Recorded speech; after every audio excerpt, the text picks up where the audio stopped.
Ladies and gentlemen, welcome to a brand new episode of the Sunday Night Slam here on TBK Magazine and TBKRadio.com. My name is Richard, and joining me, as always, is my partner in life and on this show.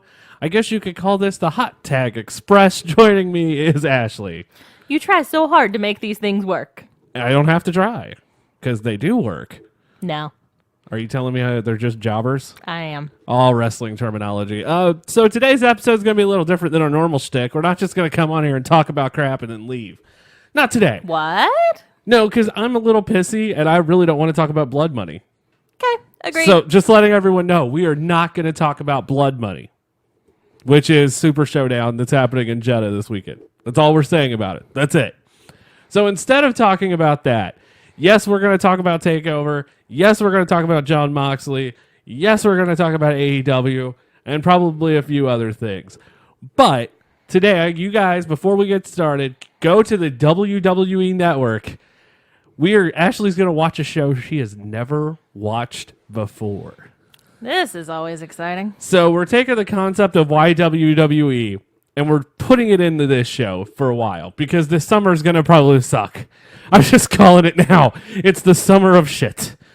Most likely, it's going to be some bright spots with some long droughts in between. So we're going to try to shuffle things up just a little bit and make this a little more interesting than us talking for 15 minutes and running out of things to say. Well, and that's why today we're going to watch old wrestling shows that have never been seen by Ashley before. And on today's docket, we are going to step back into our time machine and head back to the land of Turner in 1995. Yes, it was a different time. Hulk Hogan was the WCW World Champion. Vader was the challenger. Of course, there's only one way you can have a match like this. And that feud comes to a culmination with a strap match at WCW Uncensored 95. Wrestling in the back of an 18 fucking wheeler. So cue up the WWE Network, watch along with us. But before we get started, I want to talk about something a little different than we normally do. Guys, this month is Pride Month. It's June is always Pride Month. Yeah. But we're actually celebrating a lot here at tbkmagazine.com, and we want you guys to go to our store and pick up one of our awesome Pride t-shirts. Shop TBK, tbkmagazine.com/shoptbk. And all the proceeds from those shirts are going to be split, going to two different awesome charities. Number one is the Trevor Project that helps prevent suicide among LGBTQ youth. Yes. Which is definitely needed. And then two is the Pile Driver Project. So this is why we're talking about this. The other day, so last week at Double or Nothing, there was this douche canoe. Mm-hmm. Not going to name him by name because he doesn't need his shit. Who decided to post a tweet of him and his stupid fucking face, talking about how he made homophobic slurs towards Nyla Rose, and a fan called him out on his bullshit, and he ridiculed the fan and blah, blah, blah. He's a piece of shit.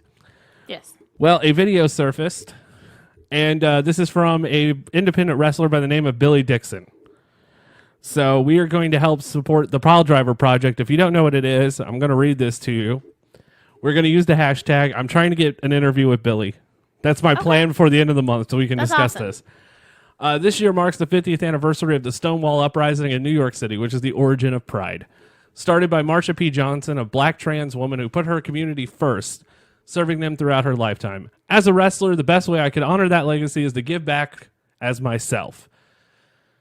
Myself and other LGBTQ wrestlers, alongside our allies, are doing the initiative, the Pride Pile Driver Project.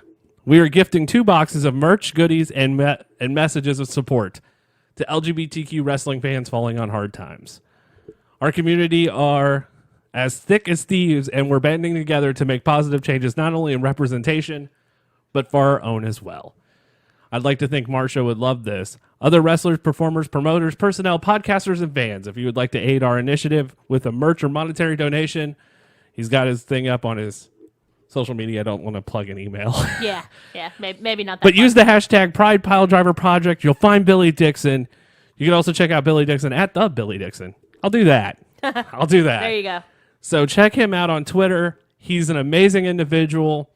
The dude who actually sold the tickets for the asshole donated the money that he to the Pride Piledriver Project Nice. to make up for that bullshit. So there are still Even though good that people. was 100% not his fault. Yeah, no, and it wasn't. Like, you can't. You never know who you're selling your tickets to if you sell them to some random person. Oh, that ain't no shit. That ain't no shit. So we're doing this amazing thing. All of our T-shirts, we're splitting it between the Trevor Project and the Pride Piledriver Project. Check those out. Shop TBK, tbkmagazine.com/shop TBK. All month long. New designs going up, including a Pride SNS shirt, which will go up next weekend before our next episode of SNS, which is June, which we're going to try to pick a June-specific pay-per-view next time. It was really hard to go, should we just start with fucking June?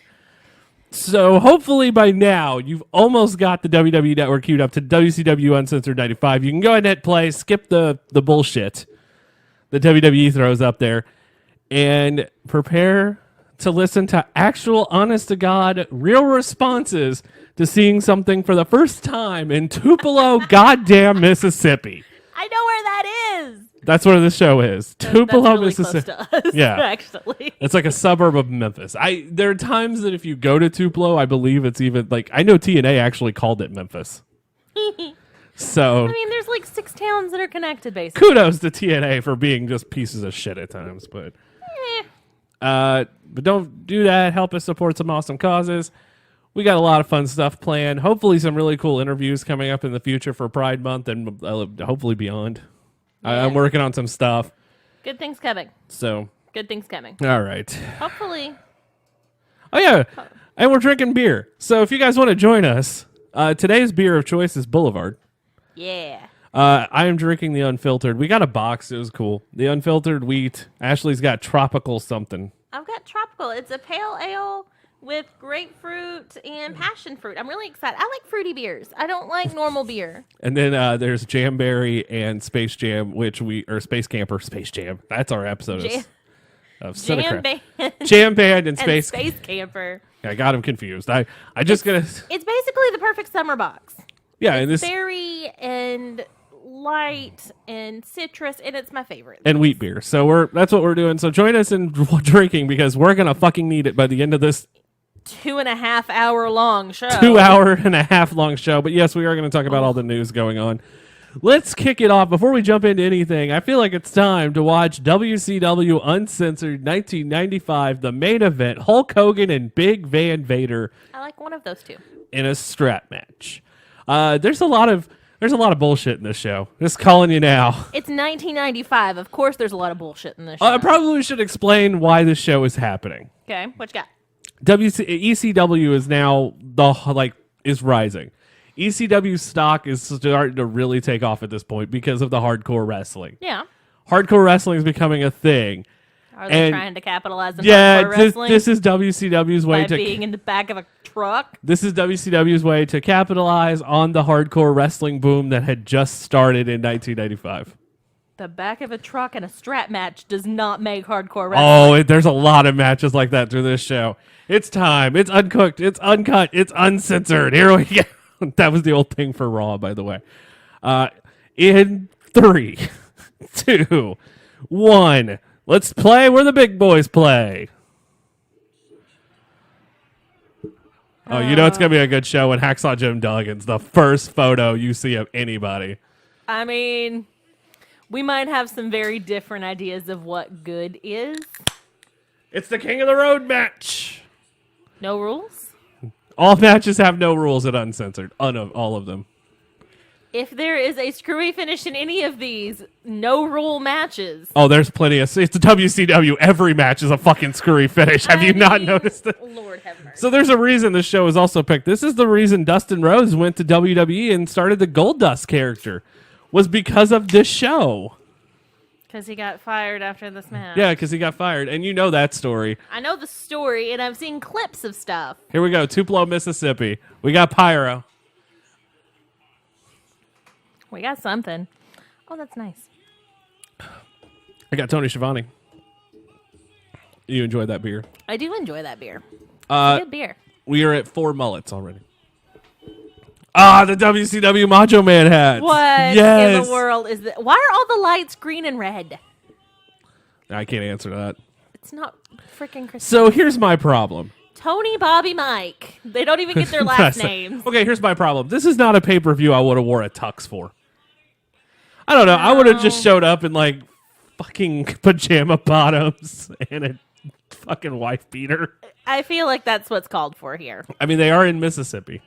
They are in Mississippi. Poor Mike over here doesn't even have a freaking mic. Like, he does not have a microphone. He's just standing here holding his hands awkwardly. And Mike Tenay knows so much about pro wrestling too. He's just an encyclopedia about pro wrestling. He's clearly the third wheel here. Oh yeah, no, he's definitely the third person on a date. Yeah, Ric Flair is no longer in WCW at this time, but he's trying to get reinstated. He lost a match to Hulk Hogan at Halloween Havoc 94 inside a cage. He lost his career in that match. So how many times has Ric Flair actually lost his career? Like 907. It's Terry. Look, if you retire in wrestling, you're always going to come back numerous times. Just ask Terry Funk. Oh my God, it's the Renegade. What? Is this the first pay-per-view that the fucking Renegade made his debut? I know nothing about the Renegade. Ultimate Warrior knockoff. Okay. However, the poor guy who played him got so ridiculed so long because of this character, he committed suicide 3 years later. Aww. Yeah, it was a rough. It's a bad gimmick that they stuck him with because it was a knockoff Ultimate Warrior. It's so sad. Yeah. Aww. Oh, Mike today is not going to be doing commentary. He's going to be working at the WCW hotline. That's 1-900-909-9900, and I'm pretty sure that goes to a porn line now. At some point, we're going to call that on this show. You can't call 900 numbers from a cell phone. Really? I tried. Can we from Skype? Probably. We will try to Skype it after this show. Next week. We'll see what we can figure out. So fun. I see a truck. And Dustin Rhodes. So fun story, everybody. This was actually filmed in Georgia. Nice. They did not film this live. I mean, that's helpful. Are the trucks behind them part of the production crew? Yes. Okay. They also tried to get the area that they were going to be driving in blocked off, and they didn't. So is this random red car over here with them? No. Okay. This random red car. And that random blue car that got pulled over to the side. Yeah, no, not with them. Side note, this is Dustin looking very much like his dad. The Blacktop Bully, you know better, is Repo Man. I do. Who thought this was a good idea? Lord Should be taken out and mercy. beaten with a stick. Oh, my God. This is awful. You haven't even got through the match yet. I don't have to get through the match to know how awful this is. As you can see, the cop car in the background with like the little light you stick on top of the car, like it's the 1970s police cartoon. The fact that you even have those in 1995 worries me. It's Mississippi. Still not as backwards as Alabama. Nothing's as backwards as Alabama. There's a helicopter view. They had to get the helicopter from a news station. This is awful. They're going, I do believe, All I can 30. do is hope that this is clean straw that they're rolling around Oh, in, fuck no. and not what was just already in this trailer. I want to know, one, did they build this trailer specifically for this match? Like, did they absolutely go out of their way to build a fucking trailer? Because those are not cheap. They are not cheap. This was a terrible idea. Like, WCW... That is not safe. Don't do that. None of this is safe. Don't do that. None of this is safe. Don't. Kids don't play in the back of moving vehicles. I love that the wire they use is that cheap fencing. Because Well, as soon as you gotta one make sure that you can climb on it. Please look what the Blacktop Bully is doing. I see what he's doing, and it's a terrible idea. The rules of the match is you have to blow the truck horn to win. You have to blow the truck horn to win. There's a truck horn at the in the front. I see? I see That's where they're the horn. trying to get to. They're trying to blow that truck horn. Well, they're doing a very poor job of attempting to reach the truck horn. He hit him with a pole. I mean, there's no rules in this match. This is He did, however, just get his foot caught. This is the greatest night in the history of our sport. Don't you love the back of the production crew in a 1970s Ford? With the flashers on, driving down the wrong side of the road, which apparently is still an open road. Yeah. Well, I mean, there is cops in front of them. That only goes so far. They did end up having a situation with a church bus, and you will see part of it. Lord have mercy. I don't think I have enough beer. The camera guys in the back sitting in a makeshift bench they made. I like that, and I like that there's a bar in front of them. It makes me feel a little bit better. Oh, they're probably more safe than the fuckers in the back of the truck. I feel like they probably have some kind of a harness or a belt. This is no Takeover 25, let me tell you. So last week, Dustin Rhodes puts on this 5-star match. 5 stars from Dave Meltzer. And we're watching maybe the worst Dustin Rhodes match ever. Like, this is next week. 0.25? This might have had negative stars. This whole show might have had negative stars, honestly. Can you get negative stars? Yes, Dave Meltzer and Brian Alvarez have both given negative stars to matches. Well, I mean, if negative's an option, this might be a 5-star match. Let me know what. I'll even look up. Negative 5-star match. You know, just because we're in this conversation right now. And I'm intrigued to know if there is... I'm concerned that there's farm equipment onto the sides of this, and I don't want someone to get hit with a shovel. They hit him with a fucking like pole earlier, and you didn't say anything about that. It's not as bad as a shovel. Oh, this is... WCW. He's trying to rip a bull rope off of the side. All right, Meltzer's star rating for this match. Let me give this to you. -2 stars. This is a -2-star match? Yeah. Also, the match next is also -2 stars. What is the overall rating for this show? Shitty. Does it hit 0? Like, that is my question. Well, I mean, you don't get like an honest to goodness, you know, like, oh shit, is this match the best show ever? But I mean, there was water in that. He hit him with a bucket. Mr. Bucket, you're the one, Mr. Bucket. So is there... They're turning. I believe that's Terry Taylor. In my heart of hearts, I think Terry Taylor is the one driving the Why truck. do you think Terry... Oh, jeez. Why do you think Terry Taylor's driving the truck? He looks like Terry Taylor. The truck driver looks like Terry Taylor. Ah! Now, look, we've all played in the back of something like that and fallen over. But none of it in the back of a moving vehicle. No, this is a terrible idea. I don't think I've ever played in one filled with straw. I've played in a giant trailer, almost this size, filled with cotton, though. That would have been. And that was a blast. And itchy. Not as itchy as straw. He hit him with a suplex in the back of a truck. A suplex in the back of a truck. Probably the softest landing you've ever had for a suplex. Probably. Just on a bunch of loose straw. Why? Okay, so WCW doing this. I get the concept of the show and thinking, oh, this is going to be great. But then they do shit like this. And they both fall. Okay, see. I think Dustin is bleeding.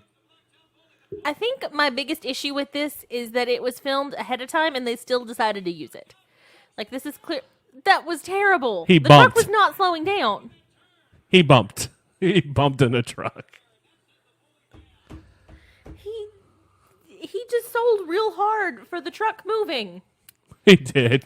And the truck's not really moving. So if I'm a wrestling fan and I'm living on these, like out here at this time, and I'm watching Uncensored the next night and I see this, like my house on television, you know how pissed I am?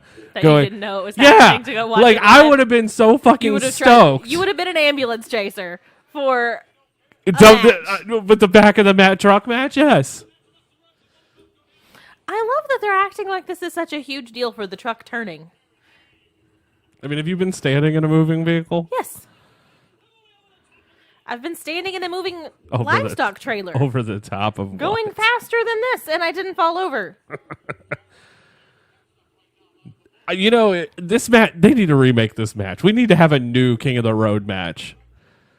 It's 2019. We've got drones now. We wouldn't have to have a helicopter. I know someone who can drive a drone in WWE. Oh God! The fence post fell out of the back.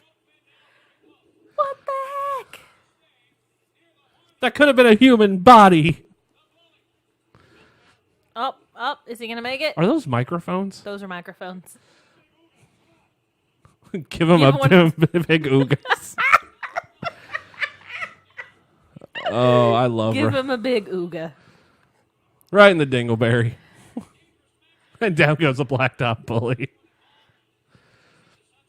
I don't understand the point of that name in the first place, by the way. He's just a wrestling truck driver. Like later that's on, a terrible name. later on, he becomes hole-in-one Darso, and he becomes a wrestling golfer. So you're telling me that he was a wrestling truck driver, A wrestling golfer, and a wrestling repo man, and Smash from Demolition.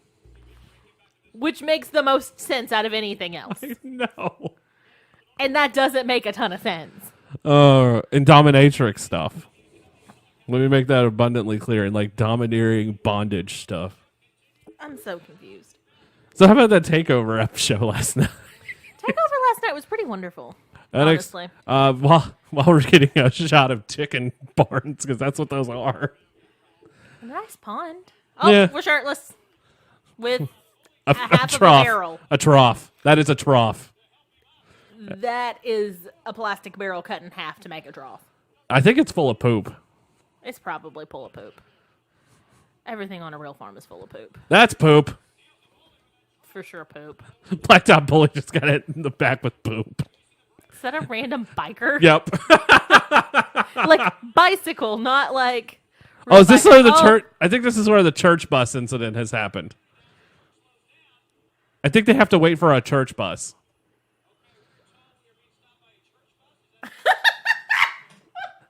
Like, this is a real thing. Why are they not fighting to try to get up while it stopped? Is it because it's too easy and this is too early to end the match? Is that what's happened here? Terry Taylor. There's the bus. There's the bus.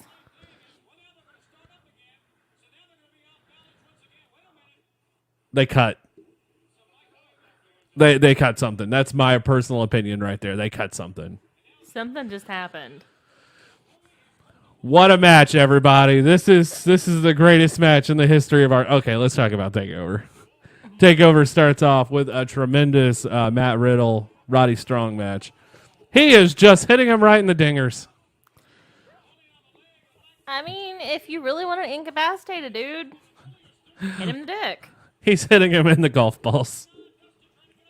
No, Hole-in-one Darso. we're not doing this. Uh, I didn't even know that existed. Roderick Strong and Matt Riddle. It's a really good match. Takeover last night was just good. in I'm general. a little. I'm glad Matt Riddle won. I am really wondering where NXT goes from here, though, because at this point, you know where the tag titles are. He looks like he's getting ready to fall. You know where the tag championships are going. It's probably going to be Undisputed and the Street Profits, because the Street Profits won the ladder match, and Undisputed cut that promo at the end of the night saying we're going to have all the gold again. So I figure that's where that's going. I was originally saying I didn't want them to have a Now you're monopoly like- on everything, but with the prospect of people coming back Cut down stuff. to NXT, I like the idea of them holding all of the gold and then people coming in and taking it away. So I feel like we're going to get Roderick Strong and the Velveteen Dream. Which But- makes sense. And then, like, what else? Because you don't know who Adam Cole's going to take on and take over Toronto. Mystery opponent. Do you go Gargano 3? Because theoretically you could. I don't feel like it should be 3 in a row, though. Matt Riddle. I think Riddle's big enough to make that jump. It could be Matt Riddle. I think in very short order it's going to be Velveteen Dream, but it can't be until after he loses it. Which, I mean, could be... I guess they could give Roddy the championship before. They could. They could do both before TakeOver and then just blow my mind. They could. I mean, you never know with an ex. He hit him with a... He didn't even throw the water on him. He just threw a full water bucket. The bucket hit him. There's a van just... You know, for being in... from the WCW helicopter, like you can afford a helicopter. I don't know. They were spending money stupidly at this point. This is before Nitro, by the way. This is just from the 505 the Saturday night show and the Sunday night show. That's all they had at this time. And the occasional Clash of the Champions. This is terrible. What are you talking about? This is the greatest match in the history of our sport. I love how you keep calling it our sport. Yeah, well, quoting Tony Schiavone. There was just these two had bad blood. This is the match they came up with. Both were fired, though, because of this match. Of course, Barry Darso got rehired later on, but... And Dustin got fired for blading. Why did he get fired for this match, though? Blading. Both of them? Yeah. Or he knew he was blading or something, or he's the one who helped Dustin blade. It's a long-ass story. But... That's dumb. Well, this whole match was dumb. How do you feel if you're... Okay, so you buy tickets to a show, and now you're watching two guys fight in the back of an 18-wheeler. So, how did It's over! How did they show this? They have two giant... the arena. They have two giant screens. When you come back to the arena, you'll see them. And so they just played this on the screen? Yeah. That's terrible. It's as bad as the WrestleMania in 3 cities. WrestleMania I did not too. pay this much money to come to a pay-per-view to watch it on a freaking screen. Okay? They lower it down Okay. screens. Second match on TakeOver was the Fatal 4-Way Ladder match. And now more pyro because, of course, Yeah, pyro. the Fatal 4-Way Ladder match was unreal. Sorry. No, you're fine. Go ahead. I was going to say they have the floor set up really weirdly here. It's a small venue. It only holds 7,000. But there's still an awkwardly big area behind You'll the see ring. why. You'll see why. Okay. I can't tell you what happens. The Fatal 4-Way Ladder match last night on NXT was great. Phenomenal. I did not expect the Street Profits to I win. didn't either, but I'm really excited. And that last spot with him jumping on that freaking ladder, though. Those guys are stars. Arn Anderson, who just had an amazing panel at StarCast. Yes. Who? It's Haku. It's Ming. Okay. Is that who you were asking, or the guy in the cowboy hat? Because that's Colonel Robert I know Parker. the guy in the cowboy hat. I don't know who it is that's not facing the camera. I'm sorry for not knowing someone by their back. It's Ming. Was that really necessary? Yeah. Yeah, no, the spot where I think it's Montez Ford jumps onto the ladder and just blows my mind. That whole match, like he last night was he was the star of the match last night. Him and poor Kyle O'Reilly, but Kyle O'Reilly, I want to know if he is walking today. his back is lacerated. They were cleaning it, and he put a video of it on his Instagram page. Like, he fell on top of ladders, had ladders fall on top of him, and he was awful. No, he was not awful. Like, what all they did to him was awful. At that one spot where they brought, like, Bobby Fish is climbing the ladder, and then all of a sudden, the dude from Forgotten Sons throws someone into, and Bobby Fish falls right on top of Kyle O'Reilly. I'm just poor Kyle O'Reilly. I'm mostly just excited that he was able to walk out of that match No joke. because, I mean, that's a real concern. A pretty good show a pretty good match all around. I think that was the best of the ladder matches WWE's done this month. I will give you that. That was better than Money in the Bank. I'm assuming that this is a sword that he's holding, Probably. I but don't it looks like an umbrella. You know who Ming is, right? Yes. Okay, so that is Tamatonga's dad. We don't want to fuck with Ming. No, I know exactly who it is. Not in that outfit anyway, but I mean, they brought him in to be an assassin. it's questionable. I didn't realize Ming had face paint until just now. Ming kind of looks like the Great Muda right now at this point. Like the way he's dressed and everything, and you never see him ever dressed like that again. I don't weird. understand the point of this. It's a long ass promo, is what it is. Arn That Anderson's honestly, great. I'm not paying attention to. Honestly, most of the time that he Oh, talks, God, I it's- don't pay attention. It is Ming versus Hacksaw Jim Duggan. Oh, Lord. It's Bunkhouse Buck. Bunkhouse Buck? Yep. Am I supposed to know who that is? No.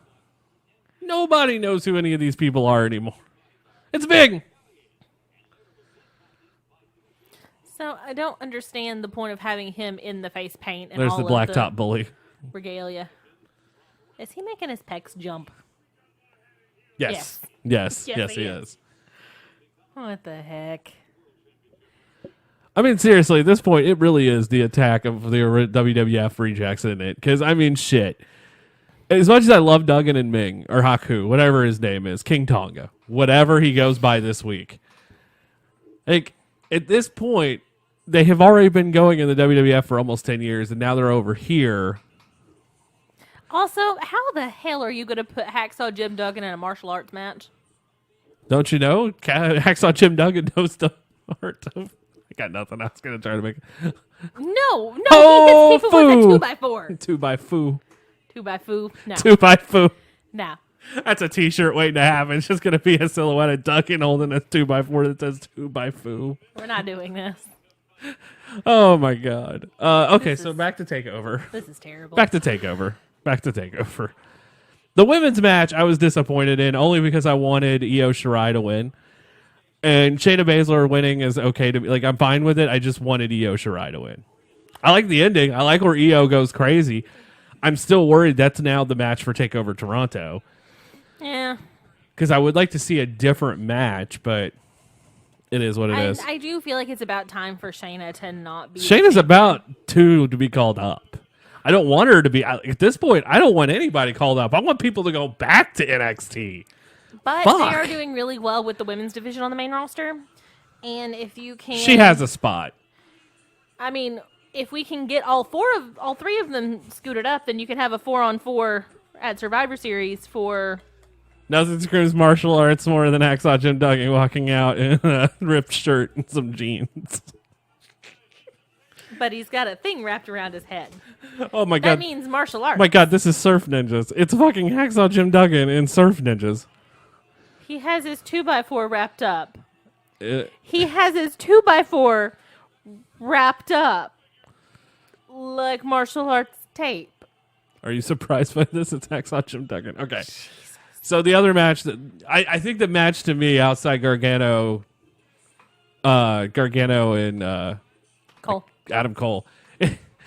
So this is one of Eric Bischoff's friends. He becomes a manager later on in WCW. This is Sonny Ono. He was like childhood friends with Eric. He looks less than thrilled. He's a cool dude. He was at StarCast last year. No one knew he was there. He was just wandering around. He was at StarCast this year and just wandering around. Thrilled to be there. He's a cool dude. Okay, so back to where were we? Oh yeah. So Velveteen Dream and Tyler Breeze. Yes. That was an amazing match. Tyler Breeze deserves a championship. But someday I hope to God it happens. I would have been okay if it had been last night. And there's not much you can say. That's how good the show was. Like, it's just such a good show. Watch the show. If you didn't watch the show, watch the show. It's Good show. And then Gargano, Adam Cole, of course, tore down the house, and the right person won, I believe, last night. It was great seeing Britt Baker on the screen with Stephanie McMahon, though. That was great. She's just side-eyeing her the whole time. With some funny stuff. I mean... So right now, Sonny Ono's telling Hacksaw Jim Duggan to stand in this spot. He is trying to get him to bow. Ming rocking his best I'm part of the Legion of Doom face paint. Or I'm trying to be a member of Demolition face paint. The fact that I saying shit about Ming is going to get me hurt by Haku one of these days at convention. Like, it's going to come. You need to watch yourself. Haku's going to attack me like they did the What Culture guys. Yeah. Poor Simon Miller. Jesus. Is this sumo now? Yeah, that's pretty much all Jim Duggan knows about martial arts. Come on. Why is he fighting so hard not to bow to the referee?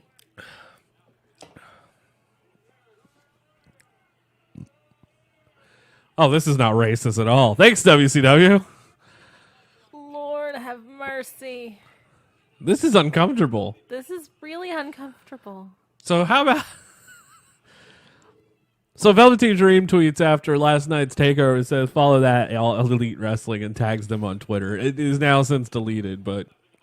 He probably got in big trouble for it. I don't know if it was from the people that he should have... Like, I figured Triple H is fine with it. Hell, Britt Baker was next to Stephanie last night. Like, you know. She was literally on WWE programming.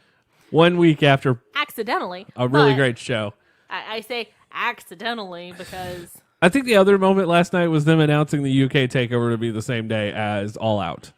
Which has since come out that it was... Oh, no, it was already booked. It was accidental because you do have to book stuff in advance. No, I don't think this is them competing with that. I think this is them competing with New Japan. Because New Japan's running that weekend, too. Like, August 31st in the UK. Like, they're all three running at the same time. We're going to see New Japan's Royal Quest, the TakeOver Cardiff, and All Out, all at the same time. Oh, that had been the end of this match. Greatest match in the history of wrestling. Duggan just looks mad. Duggan should be mad. So where is Ming being billed from at this point? Tonga. Is he? Yeah. Okay. It's either Tonga or parts unknown. This is pre-Dungeon of Doom. Nope. Yes, this is pre-Dungeon of Doom. Why is he taking off his shoe? Gotta. He's using his feet. I never expected Jim Duggan to be educated in the foot sciences. I'm so confused. I mean, it's not technically illegal if you hit someone with a boot, you're gonna kick them anyway, right? I mean, did he just squish his toes? Yeah, he hit him in the feet. He hit him in the feet with a boot from his foot. Hutta! Hutta! I love wrestling. Oh.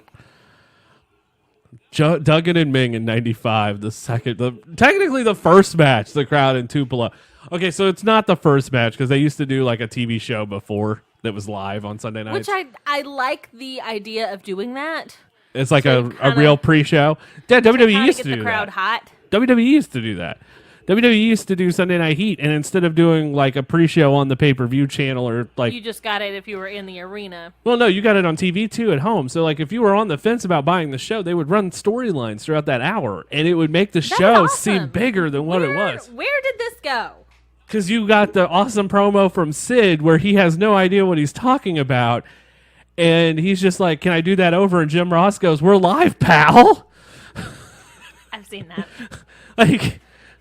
There's some great moments in some of those Sunday Night Heats before pay-per-views. Like the answer is no. No, you can't do it again. Back in the day, Sunday Night Heat used to be the shit. I mean, apparently. It used to air on MTV. Sunday nights at 6. That's weird. Yeah. Fans chanting the USA chant. I've always hated that. All right, then. It's really bad when it was Bret Hart and Yokozuna at WrestleMania 9. When neither guy's from the US of A. So really, who are you rooting for? Earl Hebner? Like at that point. Ooh, cotton candy. Don't you miss the days of arenas rocking around like this? I do. We're not even talking about wrestling. Look, there's so... Do you want us to talk about this, honestly?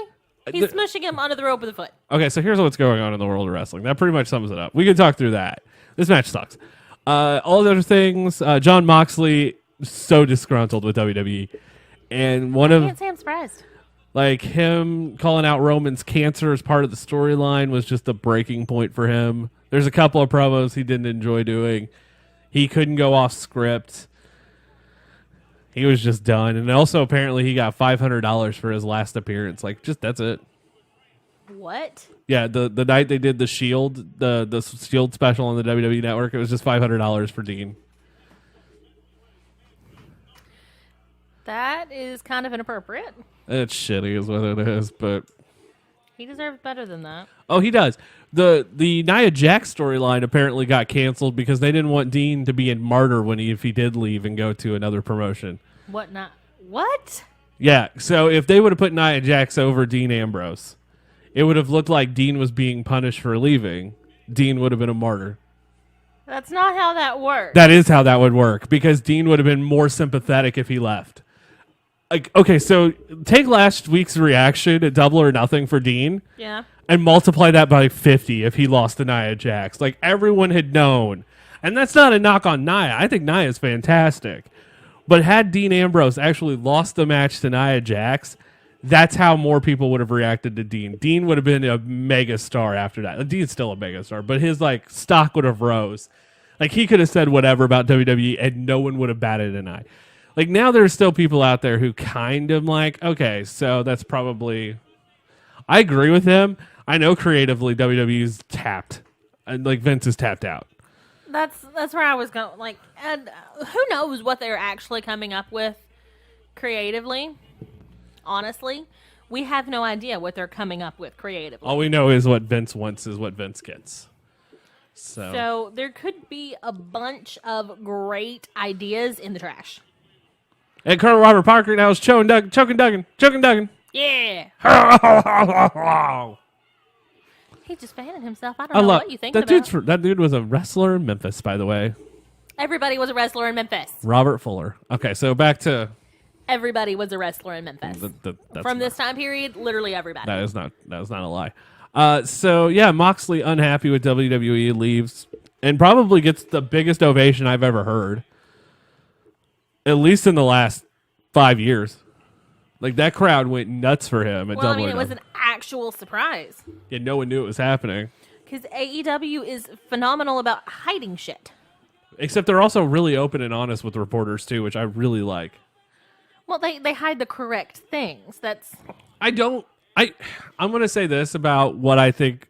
I know everybody's thinking it all out. Punk's going to show up, and I wish people would stop. But if Punk does show up, if he actually does show up again in wrestling, he shows up in a All Elite, and he walks out, you know that moment that we had for Dean? Mm-hmm. That sounds 100 times louder. Because CM Punk is the martyr. He is. No matter, because of his interview with Colt Cabana, CM Punk will always be a martyr in WWE, like from WWE fans. He's the one. He hit it with the clothesline. Ming's right back up. Ming's right back up. Wow. This match is just as bad as the first one. I mean, is there a good Jim Duggan match? I want to say yes, because I really like Jim. I do. I love Duggan. I think Duggan's a wonderful personality, and he just got kicked in the temple. I've never seen a good Duggan match. 1, 2, 3. It's over. Not the fans. Not the fans. The fans are not pleased by this. Oh my God. Ming looks like a henchman from the Joker. Like he does. He looks like a henchman from one of the old Batman movies. Like the 1966 Batman movie. You could take that paint and put that on someone. You'd be like, oh, he's a henchman. Cool. It's terrible paint. I don't understand why why Haku is wearing face paint, because that dies later. Like, if you're going to do a thing, do the thing. If you're not going to do the thing, don't do the thing. I'm also pretty sure that is I just realized Ming has a mullet. Is it a mullet? Or I was assuming that like his hair was like slicked back. Nope, that's a mullet. No, oh God, that's a mullet. That's a curlet. Oh, that was bad. So now we got Johnny B. Bad. In boxing gloves for some reason? It's boxer versus wrestler. It's Johnny B. Bad versus Arn Anderson. No. Johnny B. Bad was a Golden Gloves champion. Honest to God, was an amateur boxer too. But he's also a wrestler. Yes. It's not boxer versus wrestler. It's wrestler versus wrestler. It's a wrestling match. It's not a wrestling match. It's a wrestling match. Arn Anderson can use wrestling moves. Johnny B. Bad can only punch. Well, that's dumb. Yeah, it's a TV title match too, which I love the TV title. Oh, Arn Anderson cutting a kick-ass promo from like his ranch somewhere in Carolinas.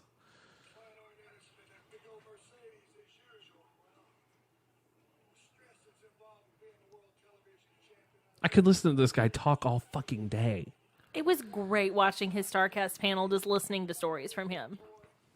Like, that's one of those that I'm just like, I'm 100% fine in. Like, I could listen to Arn Anderson talk Like, every day. He is easy to listen to, and he has the stories.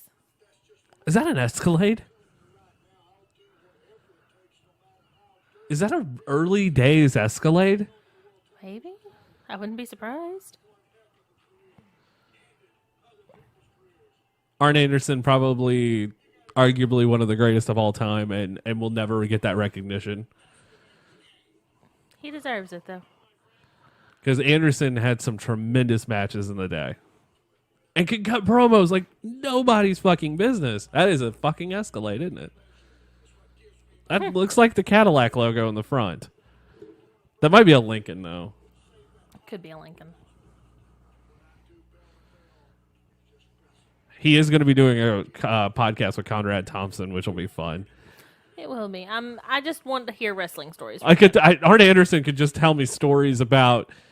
Arn Anderson could tell me a story about the worst match he ever had, and I would just be glued for an hour going, this is the greatest thing I've ever heard.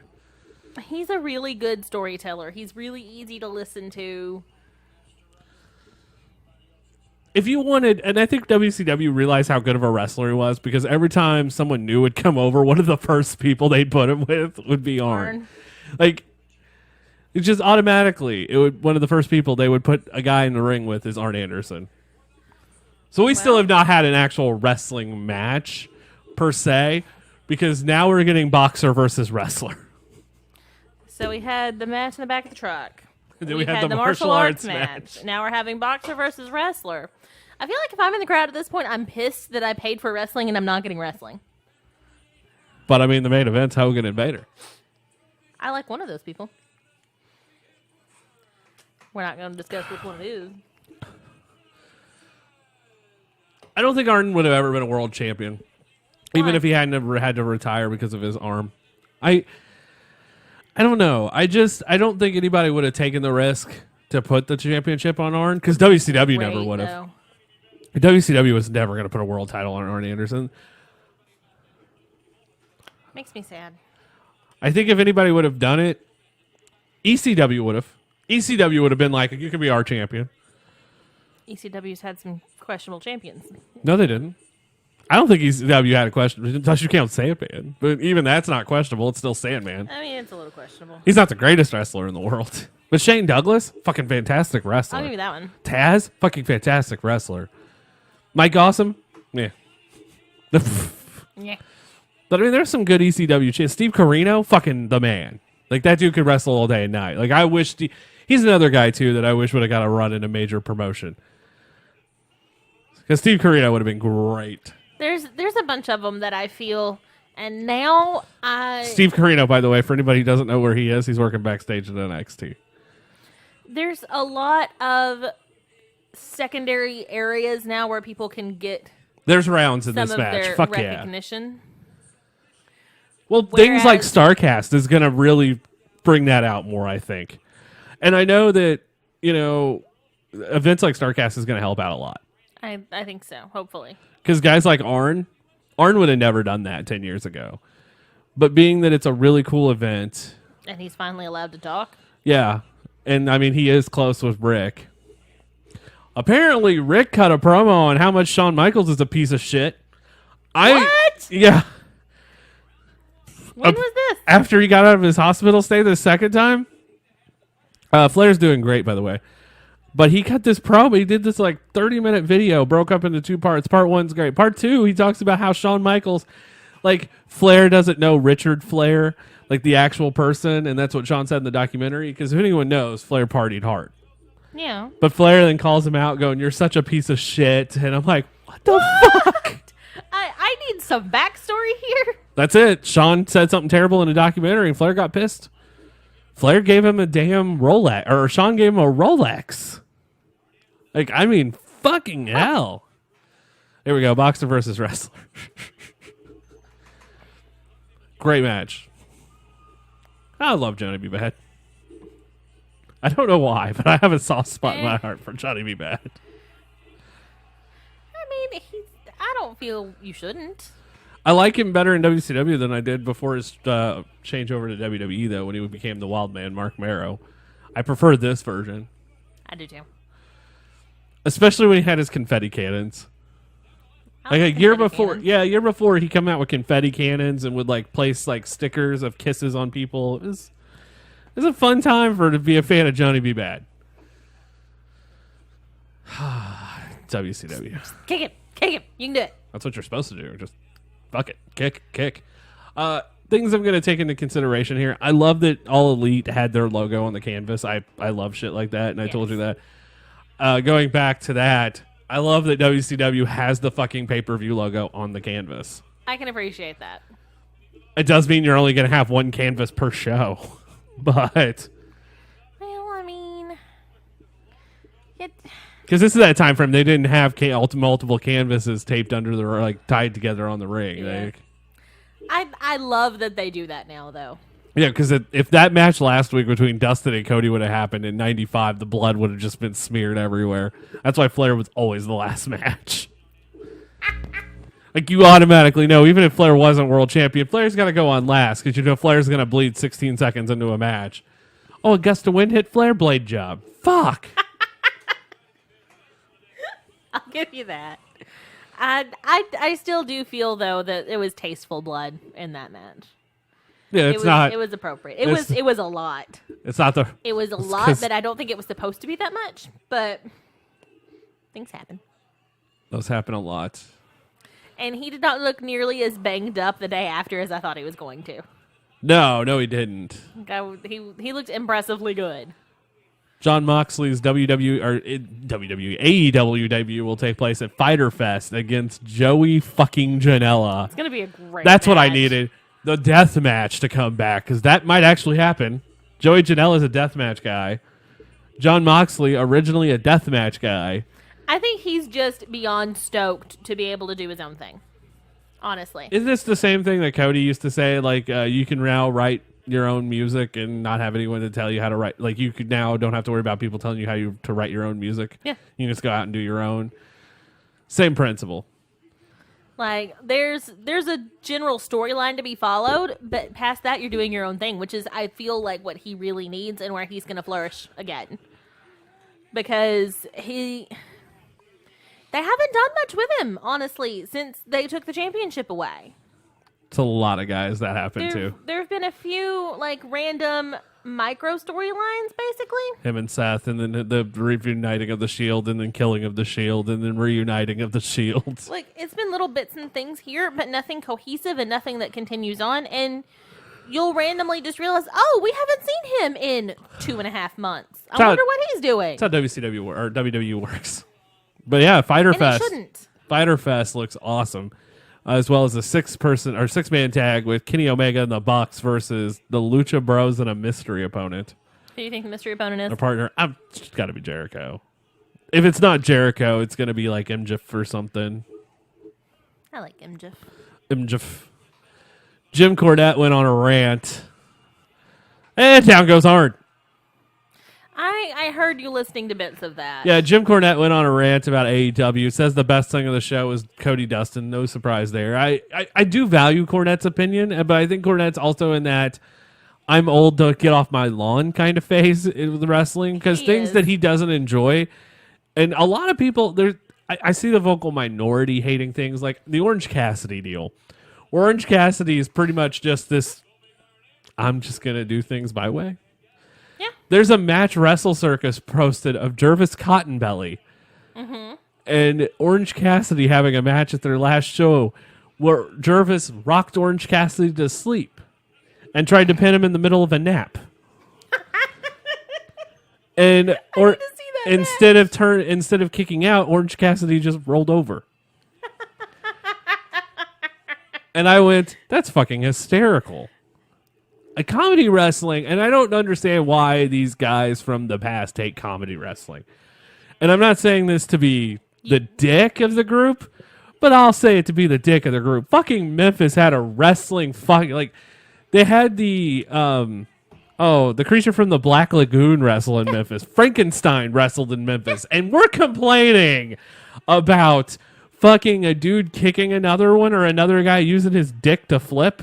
It's 2019. Jim Cornette hates Joey Ryan. I'm not in the least bit surprised. I still love Joey Ryan, and I'm not going to apologize for it. I took a group of people to go see independent wrestling because I thought, you know what'll be fun? The response to Joey fucking Ryan. And was I wrong? No. And they're all fans of Joey Ryan now because he's so much fun. Like, the guy can go in the ring. No one's ever took that away from him. No, he is a great wrestler, and he is hilarious. And that's the thing. Like, comedy, there's a place in wrestling for comedy, and I think a lot of promotions sometimes forget that. Yeah, and a lot of people from the past forget that, because there are times, like, I'll watch stuff from the past and just go, oh, fuck. We've taken all of these inappropriate spots that make you uncomfortable now and replaced it with comedy. Like, is that a bad thing? Because I don't think it is. Joey Ryan, if he was not all about... If he didn't dick flips, he would be signed to a major promotion. He got offered to be an NXT trainer. Yeah. Joey's riding a high on independence right now. He shouldn't take that. AEW offered him a contract, and he turned it down. Because he wants to... Like, look, no matter what Joey does... That doesn't mean that he's not going to show up in AEW. But he couldn't do dick flips. TNT probably would be like, yeah, you can't do those on television. No, but you can do them on a pay-per-view. That's what yeah. That's what pay-per-views are for. And Arn Anderson just DDT Johnny B. Bad. That's By the way, Arn Anderson looks the fucking same. Yeah, he is not hardly aged. But I told you. He's the wrestler that just found the fountain of youth, apparently, at like 50. No, Joey Ryan could be great without his gimmick. And, I mean, I'm not taking that away from him, but I feel like he's so much better with it. And he might not be able to be on national television with it. But that's on them. There's no way he could do national television. He's still great. And I think he's having a damn good run. He's doing what he wants, and I think he's happy about it. I love Joey Ryan. Very, very much. What else is on your list? You have a list of things we were supposed to talk about. Oh, we've talked about everything. We did not. There was a documentary that came on after the NXT show last night. Yes. Triple H, the documentary on Hunter that aired. Knee drop to Johnny B. Bad. The documentary that aired about Hunter and his week before of WrestleMania. Holy crap. Yeah, we all talk. Absolutely insane. I hear these stories about Vince never sleeping and how intense it is and all of this, and then you see this like documentary on Triple H, and you know that dude never slept. Like if he did, it was on a plane. Yeah, unbelievable. What a great documentary. Yeah. He might be the hardest working man in the company. Shit. Like he was cross country and all over the place, and when you stop to realize how much he actually did that week, it's really crazy. Going to see Rick Rubin and then doing like 4 conferences, TakeOver, the Hall of Fame, WrestleMania, I'll Make-A-Wish. What the fuck? And Stephanie's right along with him for the whole ride, too. Can't take her out of the equation. Yeah, but she didn't have to do the match. That's true. That's very true. There is rumors that she will wrestle at SummerSlam, but against Becky. Formerly Becky Two Belts. Becky Two Belts. That was funny as shit, though, the documentary. It's like red, white, and blue is the American dream. They're going to call me Becky Two Belts. I bet Vince will hate that. And it's just like, damn.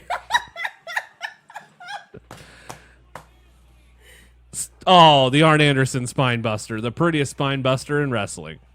Oh! And Johnny B. Bad's manager just jumped on Arn Anderson. I hate... there's no rules to these matches, are there? No, it's uncensored. I don't condone the abuse of the elderly men, but I'm thinking an elderly gentleman's getting some abuse here. Nope, he got out of the ring. This is bad, dear. I told you, and this isn't as bad as the '96 version. Gets worse. The '96 version of Uncensored is the cage with the ring, where it's the Dungeon of Doom versus Hulk Hogan and the Macho Man. Oh. There is at least one worthwhile match on that Uncensored, though.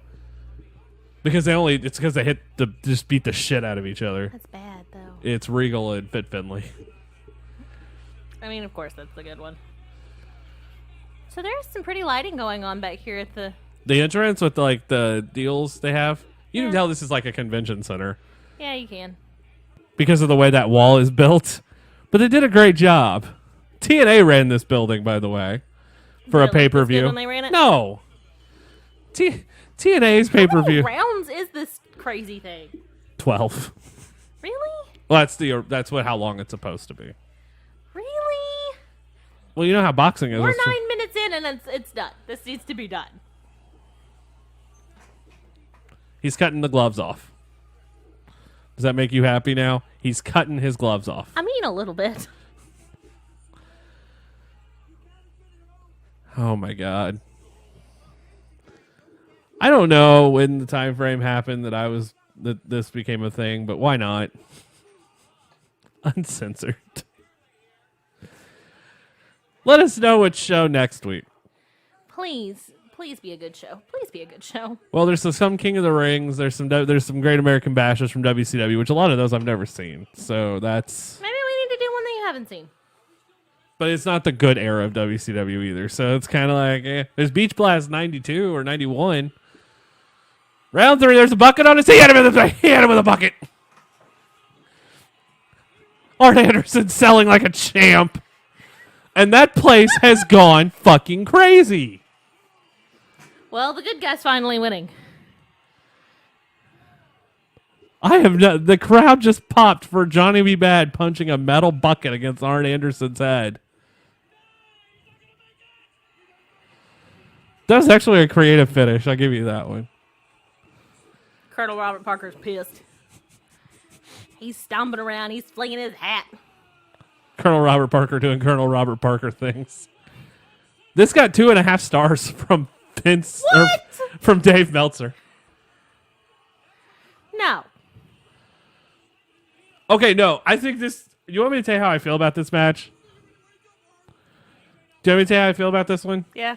I think this match suffered from the first two being so bad that it was just like, anything's better than this. I feel like they could have had a good wrestling match. Oh, they did. They had numerous matches. Like, at this point, they probably wrestled like the last 4 pay-per-views in a row. Counting clashes, because that's technically a pay-per-view. I love the Johnny B. Bad. He looks like Little Richard. What? Yeah, that was part of his theme music. I mean, they're not wrong, but... That dude fucks Sable. What? Yeah. Look at the WCW logos dancing. That does not make it fun. Tony Schiavone and Bobby Heenan were a pretty good team. I don't think it was as good as Heenan and Monsoon, but they were pretty good. I mean, not everybody's going to be amazing. But these two had a really good chemistry. It did take a little bit to get there, but they had good chemistry. Most of the things that I've heard them together with have been fine. It's when they added the third. Oh, we got Macho Man next. Stepping into a Slim Jim. WWE was mad that didn't go stick with them when Savage left. So when Savage left the WWE Slim Jim, the Slim Jim sponsorship went with Savage. Why wouldn't it? Because the contract was signed while he was in WWE, and WWE owned the right to the character at the time. Well, It did not. that's not how life works. Oh, look, they have a Caesar's Palace sign happening. Starcast 2. Here comes the Macho Man in WCW colors. In purple and yellow. It's a good look. WCW colors. And another match between two rejects from the WWE. No offense to Savage. No offense to Savage, but I'm trying to figure out this jacket situation. You want to know someone else who never aged either? Mike Tenay. Eh. Because Mike Tenay was calling TNA 15 years later after this and still looked like the Mike Tenay at this point. Only he'd put on a little bit of weight. That's it. Yeah. Well, Now, Savage did change a lot in appearance, but that's because he bulked up towards the end of his run in WCW. yeah. Well. I'm trying to figure out if this is sequins on his jacket. Or the holographic. Yeah. It's probably the holographic. It's the 90s. It's the holographic stuff. Because it kind of looks like it was just like attached to a regular white satin jacket. You are right. All the lights in the arena is red and green. Yes, I know. It's not freaking Christmas. Fix it. The hell is that about? Is that just the venue, or is that a WCW thing? Because that could be a WCW thing, theoretically. It's the Macho Man. I don't understand the war netting for entrances, but hey, whatever. Yeah. It's got to cover up all the imperfections. The wall. Yep. That's what it would be covering up, just the wall. I love how long his fringe is. You know, if you ended up with a Randy Savage jacket, you'd just play with the fringe, like your ADD would kick in, and you would just you'd forget everything about your day and just start playing with whatever his arm fringe was. Probably. You know, the more I look at WCW, the more I go, well, yeah, this, yeah, no, This was your preference? you know, I would rather watch a WCW at this time. I don't know what's wrong with me. This show doesn't count, though. Let's just call it what it is. This show is not an actual thing you should look at. You don't get to decide what counts. No, this is not a show that should be put in the this should be put in the record for shows watching, because there's some bad WWF shows at this time too. And his opponent, Avalanche. Why? I mean, at least it's two good wrestlers. Yeah, you know, Earthquake, underrated. Earthquake, Avalanche, the Shark, John Tenta, whatever he went by this done that week. Golga. That's a new one. Yeah, you'll see it soon. Like one of the best big men. He's not as good as Vader. Let's just say it now. Vader, I believe, is the best big man in wrestling history. But he's good. He actually, I felt, worked his tail off. He came at the right time. And again, I don't know if he would have been one of those guys that ever became a megastar. But it wouldn't have been bad. Like No, him and Hogan had great chemistry. Pretty much him and everybody had great chemistry. So, and his tag team with Tugboat was fun. When he became, when it was Earthquake and Typhoon, the natural disasters. Tugboat. You haven't got to see good old Shockmaster in the Tugboat gimmick yet, have you? I have not seen the Tugboat gimmick. I have seen the natural disasters. Brr, Tugboat. Brr, Tugboat. Why Tugboat? I don't know. He got brought in by Hogan. So at least that's the story they tell. I mean, I'm not opposed to him as a person or as a performer. Randy Savage just bitch slapped Avalanche. Oh, I forgot. This match is shitty, but I remember why. Oh shit! What? I'm not telling you. God damn. I'm not just gonna randomly tell you. This got a star and a quarter from Dave Meltzer. I mean, at least it's not negative. This is probably still better than the first two matches. Look, I don't think anything is worse as that Blacktop Bully match in Dustin Rhodes. And yet, Dustin probably went on to have the best years of his career after that match. If he had not bladed, there would have not been a Gold Dust. He would have been re-signed to WCW, and he would have re-signed. And then he would have never amounted to his full potential. Yeah, no. Which honestly might be being realized now, but whatever. That's crazy to think about. Dustin Rhodes had a 5-star match. At 50 years old. In 2019. And we're watching him in 1995. His first match was in 1990. Like, shit. Just because you have a 30-year career doesn't mean he just got smushed. That's how I feel every time I do an episode of Live. You get smushed? I carry people to Live Fall. Brody will send me hate. Well, I'm cool. Didn't carry him very far, so I guess you must not be very good at it. I'm not. Like Hogan when he picks up Andre the Giant for the first time in WrestleMania 3, and Andre just kind of falls on him, and Hogan couldn't kick out. That's the weight of life, folks. That would have been great if that's how that match would have actually ended. It's the everyday stress of bills and life crashing down upon your chest. So is he wearing like a singlet and then trunks over it? Probably, yeah. I mean, I appreciate that. Yeah, it's probably a singlet and trunks. Keep your junk in place. So more people could. Gotta keep your junk in place. Trunk. I mean, some more people could, learn how to do that. Oh. Who's that dedicated? Who's that directed at? I mean, nobody in particular. I mean, if you're gonna say it, you might as well say somebody. No. I don't feel like anybody has that big of a ding-a-ling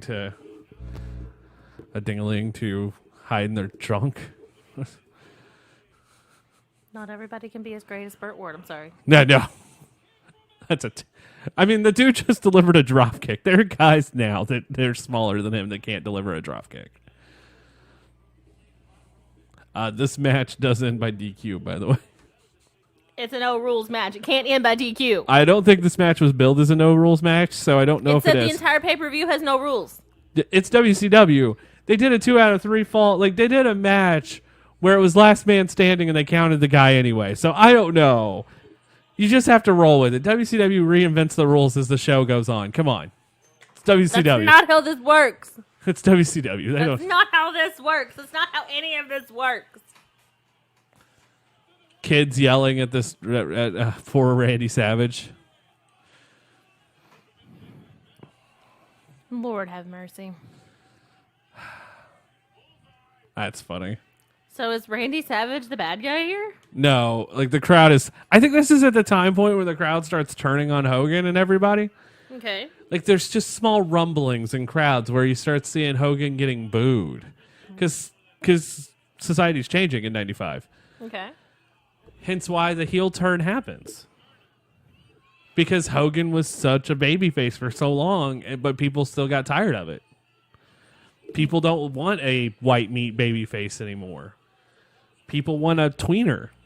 People want evil at that time, and it was just a much different time. Savage fell in that same category. I don't think Savage's popularity waned as much as Hogan's did, though. Well, Savage wasn't as perfect a hero as Hogan was either, though. No, and Savage wasn't just shoved down everyone's throat like Hulk Hogan was either. Like, still after the fact and watching all of this, I don't think I would have been a fan of Hulk Hogan. yeah, you either were a fan of Hulk Hogan or the Ultimate Warrior in that match in 1990. Like it and most people I've talked to are fans of Warrior. So, Lord, this match is slow. And that does not fall on that. It's just because they're waiting on something and you can tell it. This is ridiculous. This is where John Tenta now does a 450 plancha to the floor. I feel like he probably could, though. He probably could. He wasn't a big high. He never really did flying moves, but we're back to the floor. He hit him with his ass. Jesus. He hit him with his ass. This kid's shirt's pissing me off. It's 77 colors. Like, I just want him to change to something that's a little bit more monochrome. In the middle of the match. Yeah. Because it bothers you 20 years later. Yeah. Like, fuck that. Side note, it's not 20 years later. It is almost 30 years later. No, it's 25.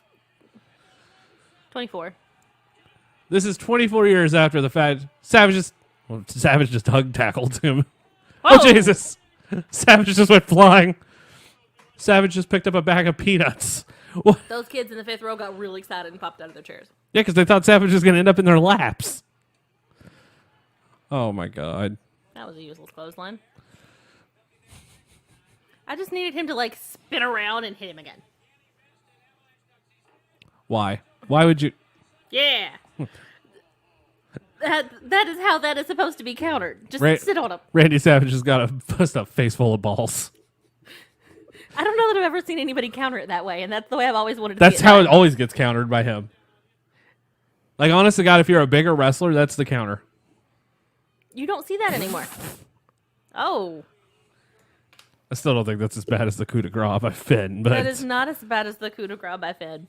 But that's another one of those things, there's not a counter for that. You're just going to get stepped on. Still want to know if Brock Lesnar shit his pants during that match at Royal Rumble with Finn or not. Why? Diverticulitis. Doesn't make you shit your pants. It probably would have with Finn's little double kick, though. I mean, it might have caused some internal bleeding. This match is slow-paced as hell. And I know that these guys can do more than this. Like, I watched Earthquake and Hogan have a good match at SummerSlam 90. This match is just ass. What the heck is that? He's going for the Earthquake. He's going for the natural disaster. I don't know what the fuck it's called in WCW. He's going to stick his ass on him. The avalanche drop. He just hopped around him in a circle. Well, he was making the earth shake. Get it? No, he's an avalanche. He was trying to rumble the snow off the fucking mountain. You get it? No, that's not how an avalanche works. You just gotta. It does in TV and movies. If you make a loud enough noise, all the snow comes barreling down on you. If you Well, make wouldn't that be up to Savage to make a loud noise? if an earthquake happens, snow falls. Suck on those nuts. That was like the worst roll up I've ever seen. I don't know that his butt made it off the floor. Is anyone fucking motivated in this show at all at this point? Johnny B. Bad has had the best moment when he punched Arn Anderson with a bucket. If you had been backstage and you had seen the first 3 matches of this show, how motivated would you be? You're not living up to anything. You just have to be there, and you're already the best match on the show. Dave Meltzer ranks this match a star and a quarter. So far, the best match on this show is Johnny B. Bad and Arn Anderson. Oh, God, I just saw something in the corner of my eye, and I can't tell you what it is yet. Okay.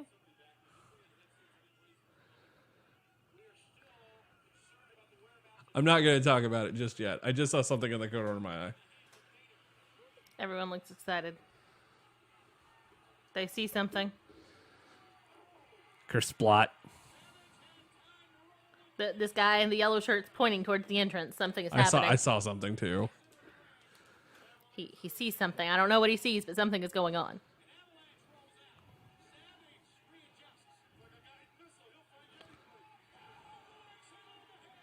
Double axe handle. That was pretty. Oh, there's... What the heck is this? A woman has attacked Savage. I don't think it's a lady. That's not very nice of you. That is a woman. Is it? I don't even know what to say to this right now. What terrible hair, by the way. Like, it's really bad hair. I mean, you know who it is, right? You couldn't tell from the fucking chops who it was? I'm not paying that close attention. You should be. There's a lot of craziness happening right here. I think the fact that... Could we not have tried a little bit harder for some heels? Those are like the smallest heels I've ever seen.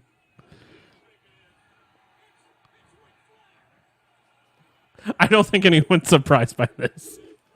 No. No one is surprised. Just put his ass in his face. It's Hulk Hogan! Can we just comment on the fact, though, he's wearing hose and heels? He went all out on that, apparently. And makeup. Full makeup. Look. He went all out for a 30-second spot, and he didn't even look good. I mean, he looked okay. No, he didn't. If you weren't actually looking at him in the face. If he hadn't have wore that sweater, it would have been a lot better. Okay. That sweater's terrible. He also wearing a black sweater and a brown skirt. Just let it go.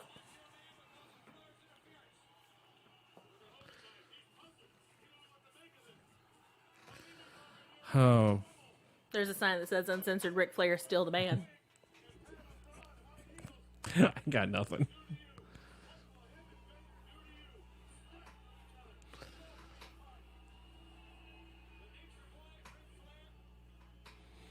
I would like to know Ric Flair's take on this. It's uncensored. He can be there. He is wearing fake boobs, too.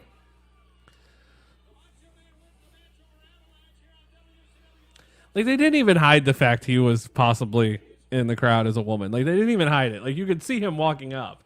Like, it's just like this giant bush of hair. That's all you see in the background. Like, it looks like it's fucking Weird Al Yankovic walking up, and all you see is just hair. And I don't know if they had a different wig on him at first or what, but, I mean, it was, like, you can see it. That's great. We are 3 or 4 matches into Uncensored. Lord have mercy. Greatest pay-per-view in the history of pay-per-views. Whew. What? Whew.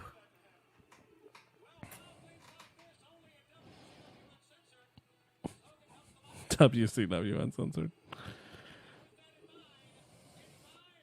Thank God we're drinking during this, because I don't know if I could get through it. Time for another beer. Yeah, it is. I don't care.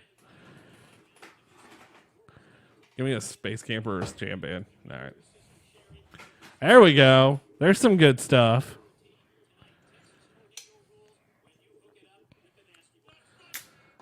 They just went in the Hall of Fame. It's the Harlem Heat. With Sister Sherry. I don't know what in the world she's doing back there. Stevie Ray is so right. This country hick town.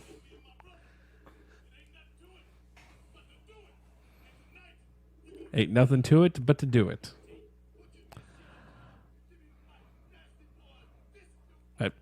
Okay, so he already had given you the mic. Like, he didn't have to make that statement, though, Booker. That was really rude of you to say Mike to Mike Tenay. It's very heartless, and you should feel bad about it. Mike Tenay's a very nice individual. He also looks really done with this already. Do you see that face? Yeah, he's just like, fuck you, Booker. Calling me names.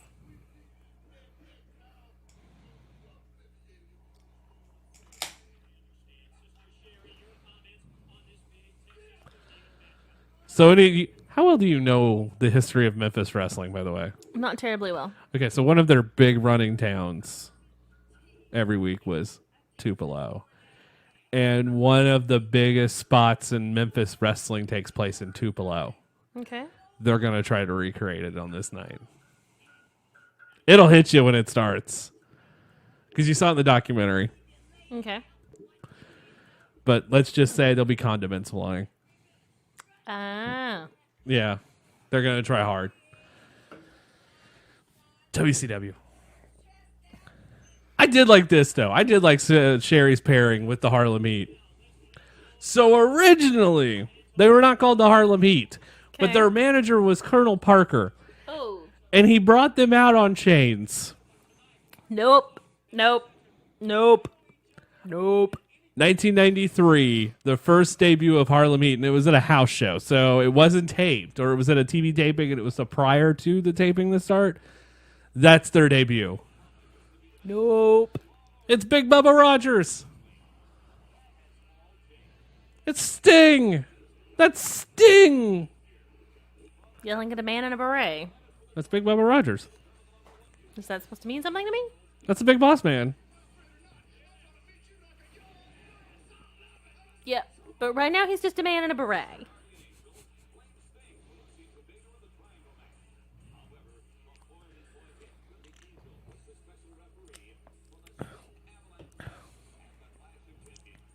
I love Clash of Champions. I miss those. I hope someone does those again. Like a free pay-per-view on TV was pretty fucking awesome. What? He's a guardian angel? Okay, so fun story there. Okay. He was known as a Hell's Angel. Uh-huh. And they couldn't get the rights to the name, so they had to change it, and they changed it to Guardian Angel. Well, that's dumb. Oh, that's... No. Well, it's just that I guess the only two colors of face paint they had that night were red and white. No. No, no, no. Why are you saying no here? I think it's mostly just the white around his eyes looks... Terrible? Terrible. That white with that blonde of hair, you can't do that. Isn't that the same color of face paint that Meng had on, too? Meng had on... Red and white. Orange. No, it was orange. Oh, it was red and white. I thought it was orange. I think it was red and white. I think it was orange. I think everybody who's wore paint's only been wearing red and white. Hell, that might have been fucking Flair's eyeshadow colors for all we know. Nah, his eyeshadow was black. Because that makes sense. All right, here we go. If you're trying to hide your identity, of course you wear black. Big Bubba Rogers. Looking like an old school gangster? Looking like a trumpet player from a mid-90s ska band. No, you were wrong. One of the Blues Brothers rejects, maybe? Yes. I'm a soul man. I don't understand what he's supposed to be. Put on a shirt that's the same color. I don't understand what he's supposed to be. A mafia member from Cobb County, Georgia. He looks like a where in the world is Carmen Sandiego bad guy. I mean, kind of. Cotton candy salesman rocking it. Scorpions. Candy. Huh? I need cotton candy. A lot of scorpions. Oh, it's Sting. Oh, that looks awful from this far away. The face paint? Yeah. Oh no, this is not the best face paint for the Stinger. I don't understand what's up with the. He got pyro. I mean, it's Sting. He does that. Oh, God. Oh, The Sting lyrics, everybody. For those of you who do not know, look up a man called Sting. it's a terrible song. A man called Sting lyrics. There we go.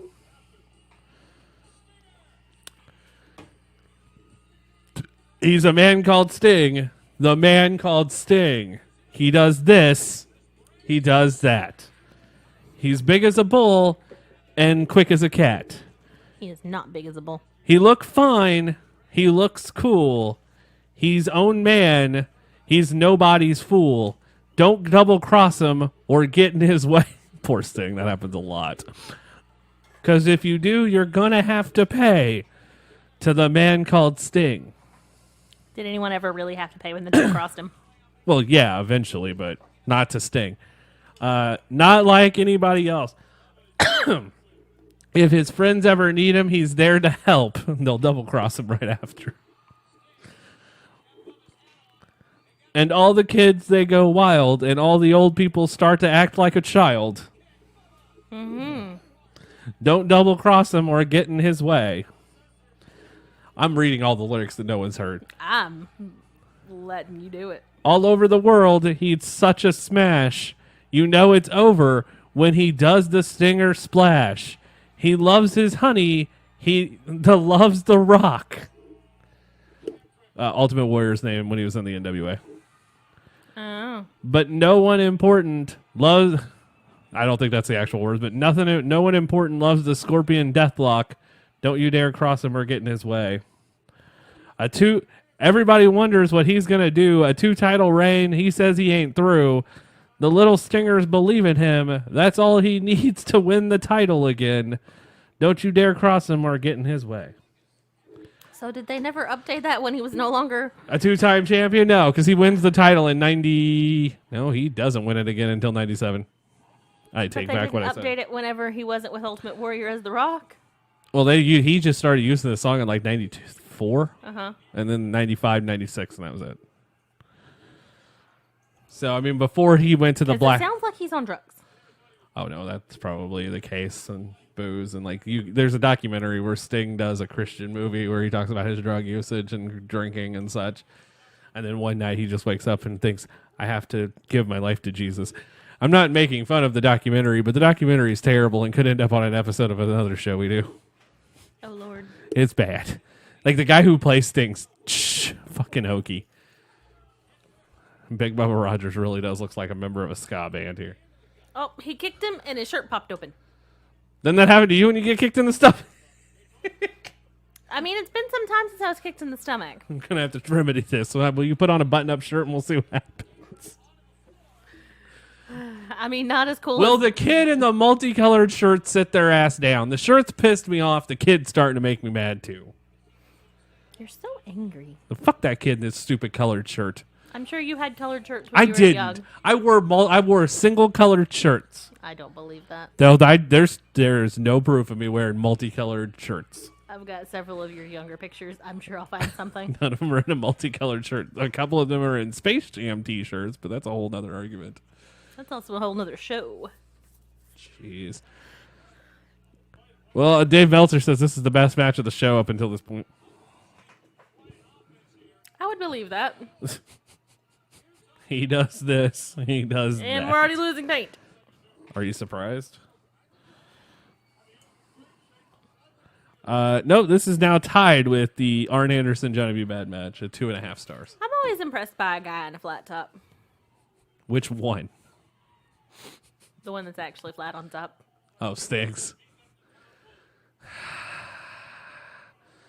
I never understood the hairstyle, but it's impressive somehow. I like Sting's early 90s flat top more than I do this Sting's flat top where he has the rat tailed on top of it. Oh. Where it just adds like a nice mwah to it. It's like the nice kiss that it's cheese on spaghetti when you go to the Olive Garden and you get your dish and they're like, say when, and you like say when after 30 seconds. That's what Sting's rat tail was to me. It was just like mwah. Oh God. Sting's rat tail was the equivalent of getting cheese at the Olive Garden. Sting's knee is hurt. Well, he didn't quite make over The Jump. WCW. We got to watch another. We can't watch WCW next time. Nope. If I didn't want to have to sign up for the Impact thing again, I would do it, but I don't want to because we'd watch a Slammiversary. We might anyway. Just to get a different feel in. Because I can't do another one of these. got to get a good taste in my mouth afterwards. Like, I don't even care. Like, even a bad show, because there's some bad King of the Rings. If it's bad for good reasons, it's better. Oh, this is bad for good. Like, this is just bad. This is just bad. This is not. Okay, well, okay, I'll ask you the question. You've watched WrestleMania 9. That, honest to God, is probably heralded as one of the worst WrestleManias of all time. Was WrestleMania 9 better than this? Yes. There you go. It was a better watching experience. I'm not going to say in-ring product was better, but maybe probably was. Oh, no, the in-ring product didn't have a match in the back of a fucking semi. Come on. I mean, it was bad, but it wasn't this bad. This is awful. Are you surprised? I mean, not really. You keep telling me how WCW was your preferred brand at this time. 95 was a weird time. Like, I didn't like either one of them. And Like, early 90s WCW, I'll watch over WWF all day long. But, like, you keep telling me that this is your preferred product, and then you keep showing me things, and I'm like, what? This is not the show to judge it by, trust me. I mean, I would hope freaking not. Because, I mean, the 95 is just a bad year in wrestling in general. 95 was a bad year. You get the Royal Rumble that only lasts 31 minutes or 35 minutes. Oh, was it the 1 minute entries? Yeah. You get Duke the Dumpster Drosy, Mantar. Does he have a cigarette burn in the back of his shirt? God, please, yes. Does he? If he does, I'm not surprised. They probably picked that up at a Goodwill that day. They didn't know what he was going to wear. I mean, I'm going to need you to look just inside. Like there's a story that Tony Schiavone tells that they couldn't get a bull rope for a bull rope match the day of because they forgot to buy it. And they were in St. Louis. And you can't find a bull rope in St. Louis? On a Sunday? I mean, that's on you. In early 90s? Or late 80s? No. Nothing was open on Sundays. He looked really intense there for a minute. That's the I'm too sexy for the shirt look. Oh, yeah. Oh, God. You ever want to know what it's like to have for really dry skin? Sting's face paint is a perfect example of that. Tell me I'm wrong. It always worries me to see guys in white pants.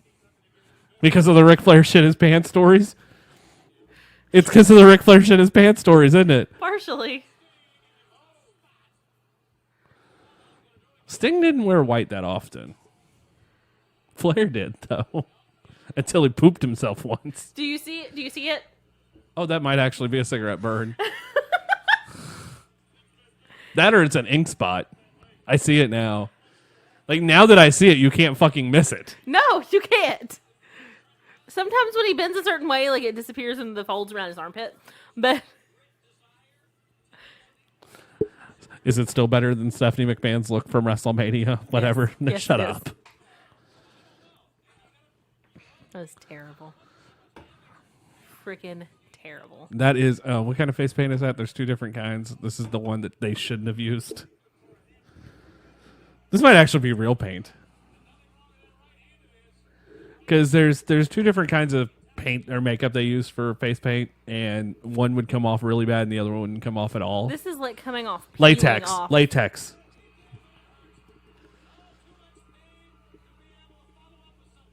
God, what a match.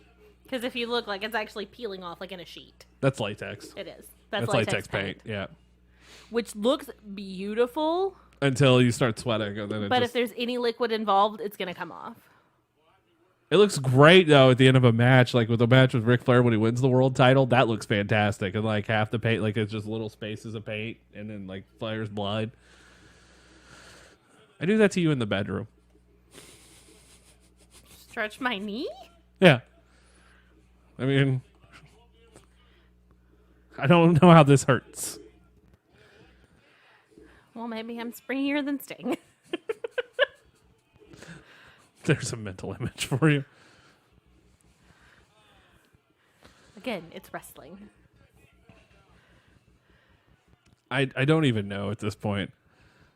It bothers me that he still has not fixed his stupid suspenders. He keeps pulling the one back up, It's on fire. but the one's all the way off. Well, I really do think if he would have took down his suspenders, the pants are done. Like, there would not be pants on Big Bubba. Well, maybe that's why you don't wrestle in dress pants. Tell that to Baron Corbin, who looks awesome in dress pants. But he doesn't have to have suspenders to keep his pants up. No, but He's got suspenders and a belt. You were the one person who always was worried about Baron Corbin's pants falling off, and now here he is wrestling in dress pants, rocking it every week. Significantly better than the really, really Baron low Corbin. pants. Baron Corbin is one of the high spots in WWE, and for anybody who disagrees with me, well, you're wrong. I'm significantly more happy with him now than He's I a was heel. previously. He's a great heel. He probably will never be Universal Champion, but Fuck it. I mean, They're lost. I told you that dude had money written all over him, and you're like, no, he's terrible. He's changed a lot. Boo, Baron Corbin, boo. Boo, Baron Corbin, boo. You're not even chicken. You're a chicken nugget. I love that this crowd is just eating this shit up, though. Like, they are just intently staring at the ring. You're not even a chicken. You're a chicken nugget. Favorite insult I've ever heard in my life. Somebody has Big Bubba's hat in the crowd. And they were pointing at him. Whoa! He fell off. What the heck was that? Can we see a replay of that, please? Big Bubba Rogers just fell. That thing just hit him with a hand. He just fell over. Did someone say sandwich? Aw, He just fell over. that was funny. That was awful. He just fell off the top rope. One of my favorite moments of him in the ring in a botch like that comes from a tag match from Saturday night's main event. It's Hogan and Savage versus him and Hakeem. And Hogan or Savage is down in the middle of the ring. And Hakeem and Bossman both go to do something to him. And Bossman hits the ropes just a millimeter before Hakeem. And Bossman had already touted the ropes enough to where Hakeem hits the ropes and just tumbles out to the floor. And like you can barely see it off this side of the camera. But you can see Slick dying laughing. I mean, what else are you going to do at that point? I'll have to show you that afterwards. Big Bubba Rogers doing his best Cornholio impression there for a second. Splash! Those shoulders are not down. Neither was Ronda Rousey's, and they still counted that for a 3-2. Jeez. Ref couldn't see it. Didn't count. Right in the leg. I actually love those spots where the dude hits the ropes and then just falls over onto the other guy, because usually it's a head into the dick. Which is fine unless you are falling into the dick of Joey Ryan, and then you're going to die. You get knocked out like fucking Chelsea Green did during Wrestle Circus. Poor Chelsea Green. And then comes back as the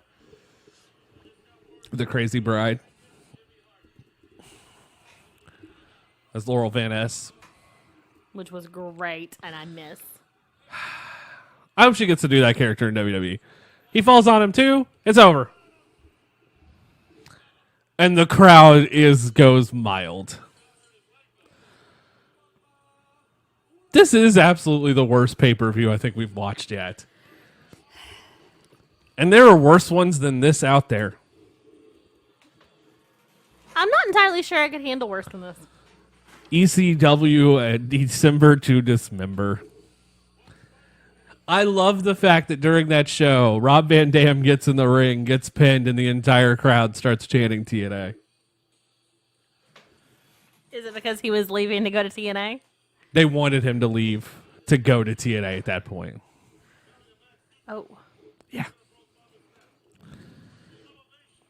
Sting splashes did never look great. He got some great elevation, but he just looked like he's He looks like a bird trying to learn to fly. Like he just is all over the place. Like oh. It's just limbs Yeah. flailing. He might stick the landing. He might not. Why is that not a lyric I in thought the you song? were going to say he might stick the landing, he might die. Yeah. He does At this. least he didn't fall off the top He rope. does that. He'll stick a landing, or he won't. Oh my god. Slamboree.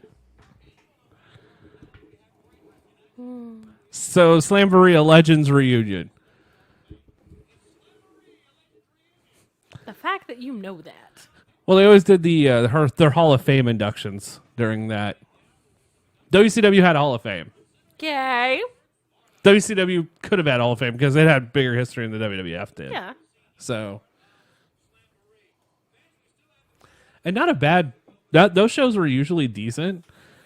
There's not a bad one. There's some significantly not good ones, but there's not a terrible one. Significantly not good ones. Yeah, but they're not god awful. The one where David Arquette's world champion going into it. But there's a really cool spot at the end of that one that makes it kind of worth it. This whole thing's just questionable. Nasty Boys and Harlem Heat. Ashley's favorite tag team, the Nasty Boys. Is this the match that tries to go all over the place Yeah. and be a concession stand match? Yes.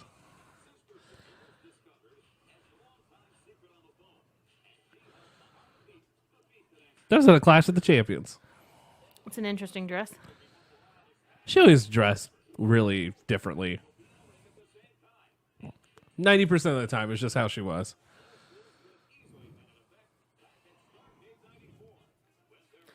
I actually like the Texas Tornado match. That was not your words when we first started I when you know. started watching. You were like, "I'm not a fan of these." I know. But tag matches are fun sometimes. Like, I loved the ladder match last night with all 8 guys in all the time. yeah, because you never knew who was going to be in the ring. I love that. Yeah, because a few months ago you were like, "I hate these stupid fatal 4-way tag matches. They're stupid. Why are they're dumb." Lies. Ashley's favorite wrestler, right there, Brian Nubbs. I know how to cut a wrestling promo from the late 80s, early 90s, by the way. You stand on your tiptoes and scream? Yes. While They used staring to very rub- intently. They used to rub other opponents' faces in their tag partners' armpits, and they call it a trip to Pity City.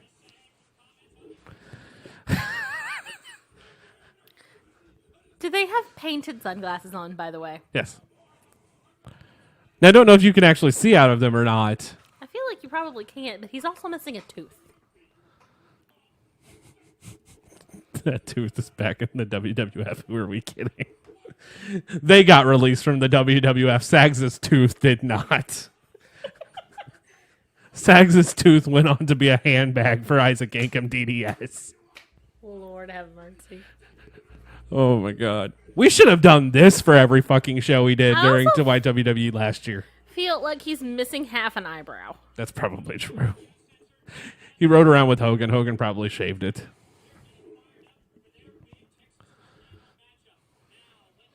Lord have mercy. This is just bad. This match is actually fun. I love matches like this. Oh, Harlem Heat video preview.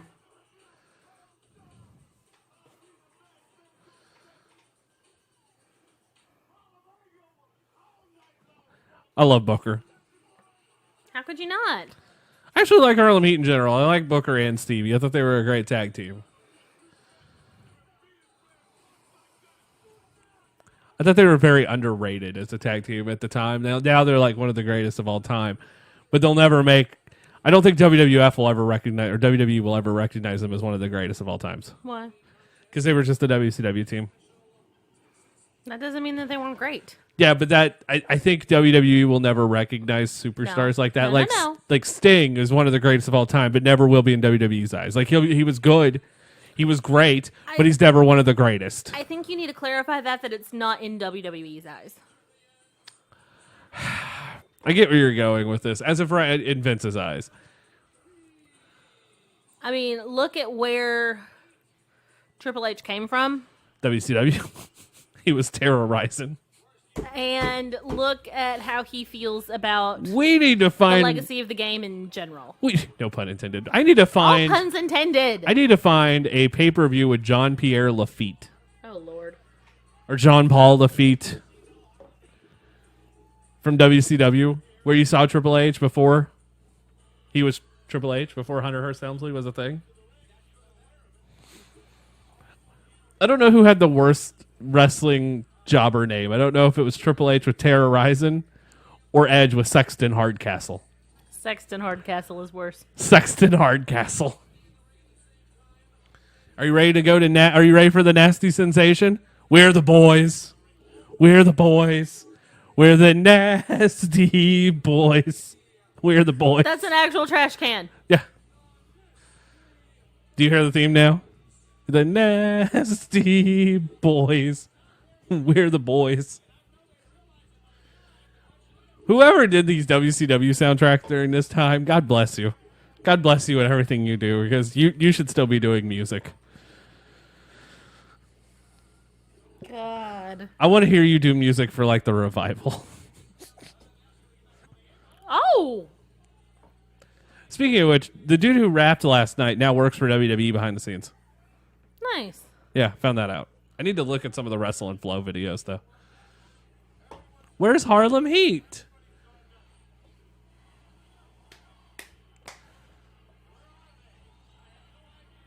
I know where they are.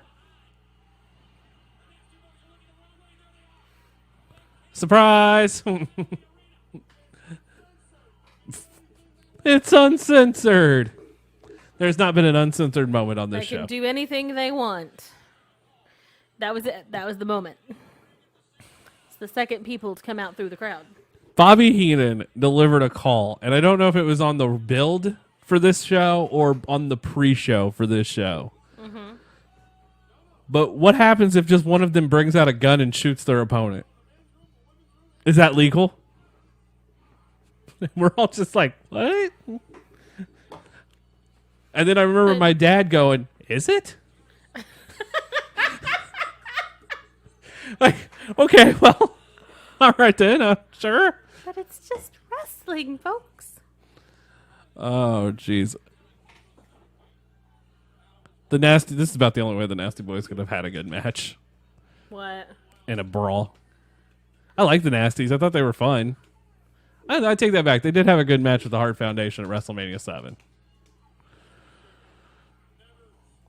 So you've now seen WWE at this time, WWF. You've seen WCW. Which product do you thought looked better?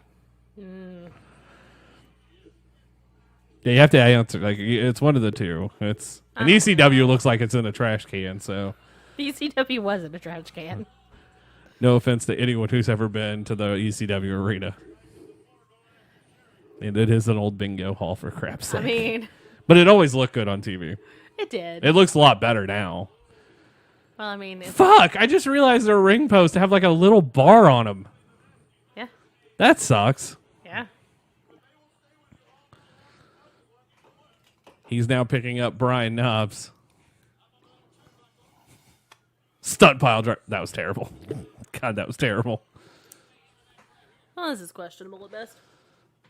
He kicked him right in the booty. Just right in the ass. Just poof. No?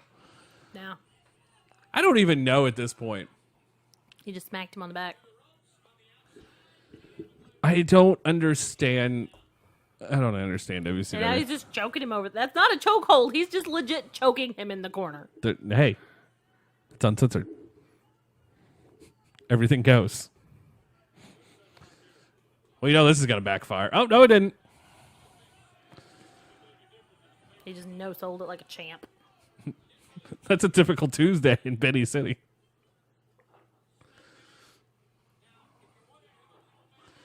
He no-sold that, too.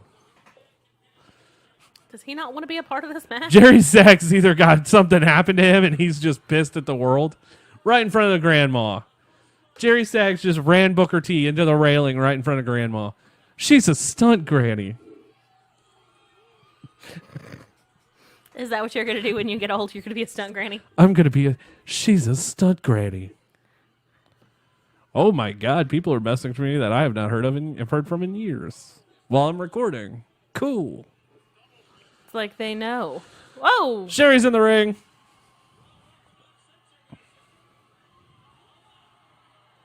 Why is she like covering herself up? She wore the outfit. Right, Penny City! Penny City! How could you? If you're if you have an armpit fetish and you're a wrestler and you see you're booked against the Nasty Boys, you know you're having a good night. That's terrible. True. Oh. Right in the dingles! Right in the dingles! He kicked Stevie right in the dingles. That's now my new call of choice. Right in the dingles. What in the world was that he was hitting him with? It looked like a stick. Where did a stick come from? The trash can. And they're through with this. We're leaving. Thud. Oh, we're going over to the refreshment. They've got a camera right there on the action. Why are we looking at it from that far away? Don't you love this refreshment stand? That's dumb. Cotton candy to the back. Snow cones! This has gone down in lore, by the way. Nasty Boys and Harlem Heat both have talked about this in shoot interviews constantly. Okay. About how much fun it was to do this match.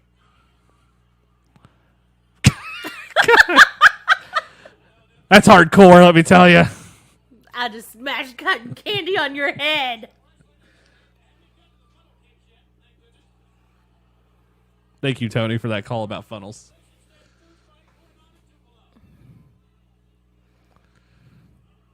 For half a second, I thought he Down was... goes Sags now. Safe. Oh, Maybe throwing snow cones was a bad idea. No comment here. Oh, what about Sherry walking around in this in those stilettos?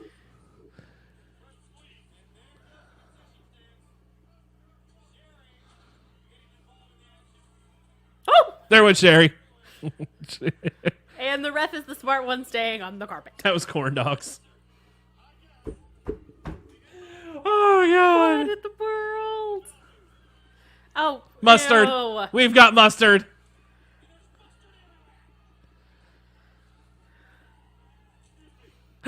Are you okay? I feel like this would be a lot of fun to shoot. What was that? I don't know what just Brian Knobs just hit. I believe hit Sensational Sherry with it. It looked like a kendo stick, honestly. But it wasn't because it broke. Probably a stick from the refreshment stand. Oh, Lord. Oh God. Why does Brian Knobs at this point look like the lead singer of Rascal Flatts? You're terrible. I'm not wrong. Don't slip. Oh.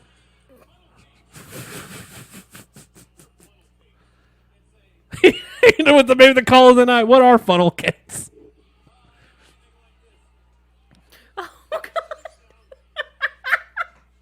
God. This is the match that made it worth it, right? This is the match that made it worth it. This is the best thing about this night so far. I think Sherry almost just exposed a boob, and if she did, someone saw it. I think she just had to tuck it back in.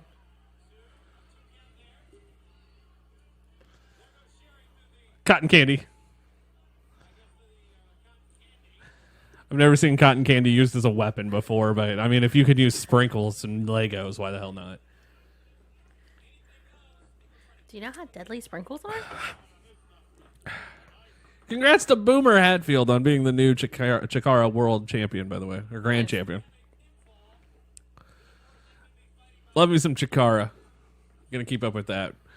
Might be checking out a wrestling show this month too, so we got to talk more about that later on. Once we find out some more about it. It's gonna be a long drive, but completely worth it. Clothesline. This is so they're trying to mimic what happened back in the day. Memphis did this, and then with the content. Apparently, a trash can full of shredded paper. Okay, where was I? So back in the day, Tupelo, Memphis ran Tupelo a lot. In one of the matches, they had a giant food fight in the concessions, and it's documented. It's pretty cool. Yeah. And you can hear, I can't think of his name now, the announcer for Memphis, doing his best job to call it like it's a sporting event. Lance Russell, call it like it's a sporting match. Is it over? So, it's over. I thought they missed the pin. They missed the pin. But Lance Russell's calling this. Oh!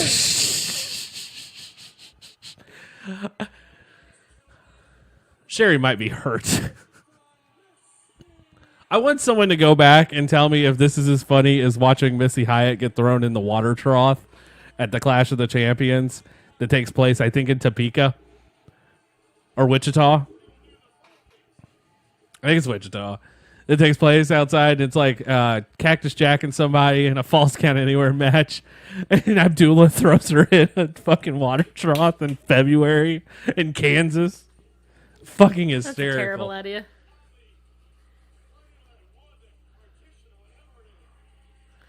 He didn't even get in the floor. His shoulders weren't even down. They were on cotton candy. Yeah, he was not getting on the ground for that. That was terrible, but so much fun at the same time. Apparently, hi, Ben and the Belchers. Ben and the Belchers.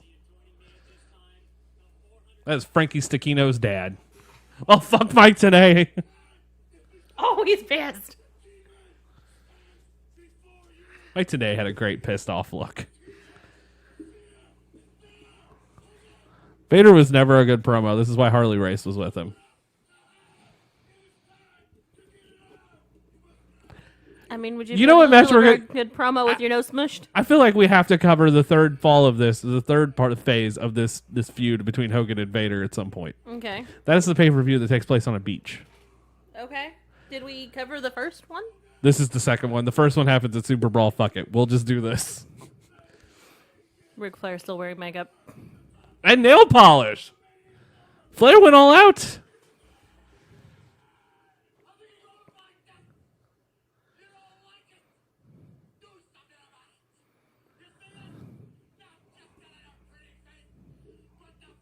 That's great.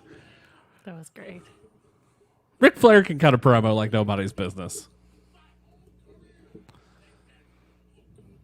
Flair with eyeliner, though. He just looks... Oh, shit. Vader's just throwing shit.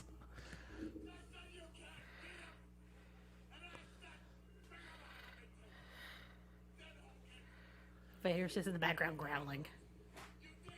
This is like the coalition in Hulkamania, I feel. That's what this should have been.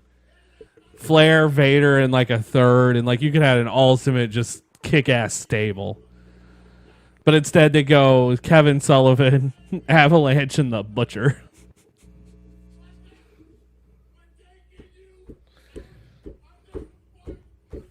Because we're 1 month away from the Giant debuting in WCW. Oh, God.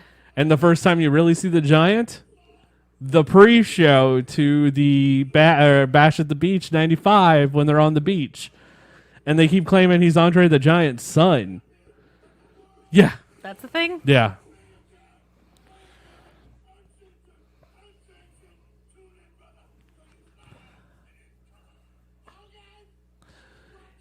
Why wasn't that promo cut on Saturday night or the pre-show? Like, it's uncensored. Tune in because it'll be live in color.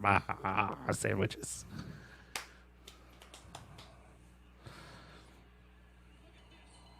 What's up with him not in a mask?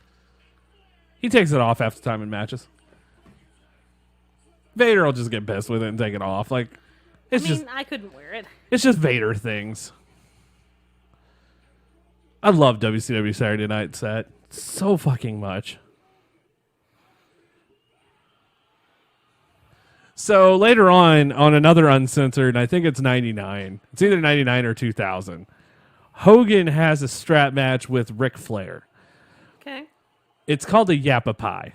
Okay. But Hogan couldn't say it. Hogan kept saying apple pie. and, and there are promos of Hulk Hogan going, "I'm going to get you in the apple pie street fight strap match." It's like, oh god, it's the Patriot. Why did they decide to call it the Yappa Pies? It's based off like a civilization of people from the Yappa, whatever it is. I don't remember, but Hogan just could not say Yappa pie for the longest time and did call it apple pie.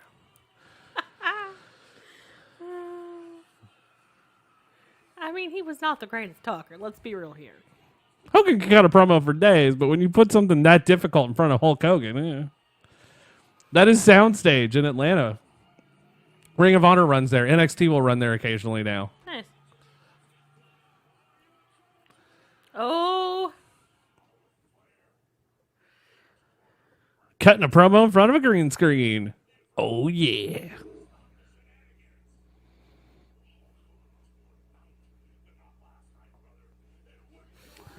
Brother, Hulk Hogan was born at night. And it was a Tuesday, brother. It was wet. It was damp. It was cold, brother. Was it? Was it really? And then then I had to body slam Mother Nature to make it warm, brother.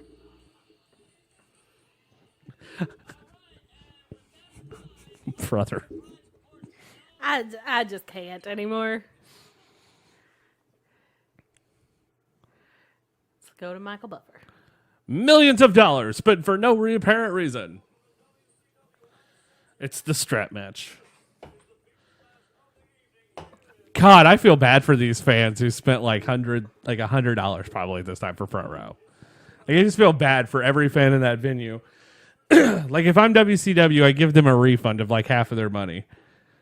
Hell, they should have been able to follow the truck. Does WWE own the trailer? I don't know. Probably. I want to know this for one reason. Okay. I want to see that at fucking Access one year. Where like when they're doing like all the history of wrestling shit. And it's just like, you can get your picture taken in the Elimination Chamber. You can get your picture taken in the Hell in the Cell. Or you can get your picture taken in the trailer from the King of the Road match. I'll spend $50 for that all day long. Like, I don't even care. You're ridiculous.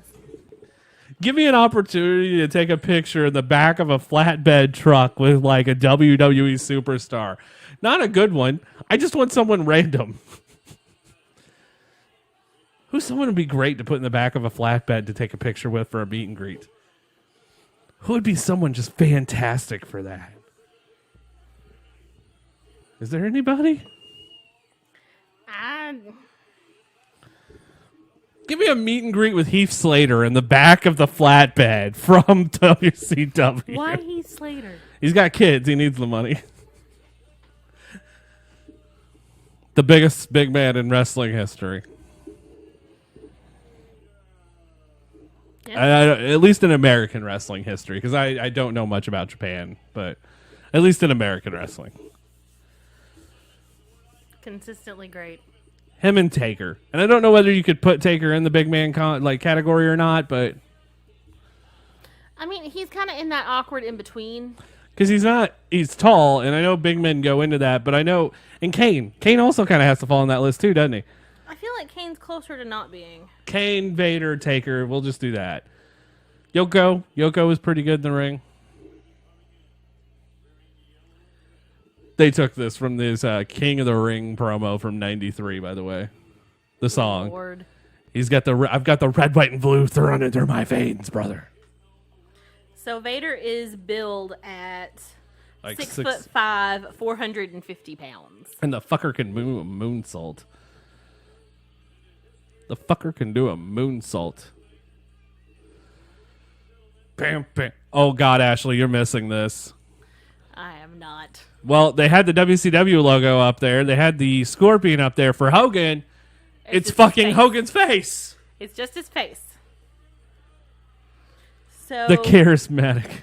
Taker is billed at 6'10" and 309. Yeah, big guys don't move around the ring very well, though. Like anybody over 309 yeah. pounds. We're gonna judge Hulk Hogan in this match on his charisma, uniqueness, nerve, and talent. Hogan's fucked. Lord have mercy. Hulk Hogan whipped Vader like a dog. Well, okay then. Wow.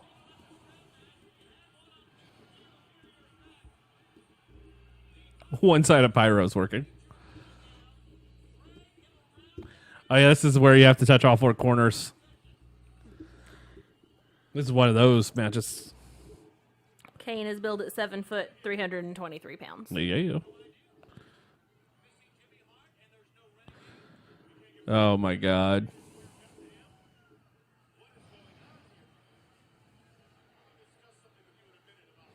No match on this show, by the way, goes over 15 minutes. Good. That's crazy. They still did a 3-hour pay-per-view without a match over 15. They had a lot of promos, though. That Arn Anderson promo is still going on somewhere. So what don't you like about Hogan? Besides the fact that he made that stupid video, but you haven't seen the sex tape, you should. I have not seen the sex tape. Brother. It's exactly what I feel like it would be like. They both get naked. He drops a leg drop on her. Things go all hell from there. I don't feel like Hogan is great in the ring. Oh, Hogan's never been good, no. And I don't know if it's just because I came at such... Wait. They even gave him like a wear-off music. Oh, Jesus. Oh, Jesus.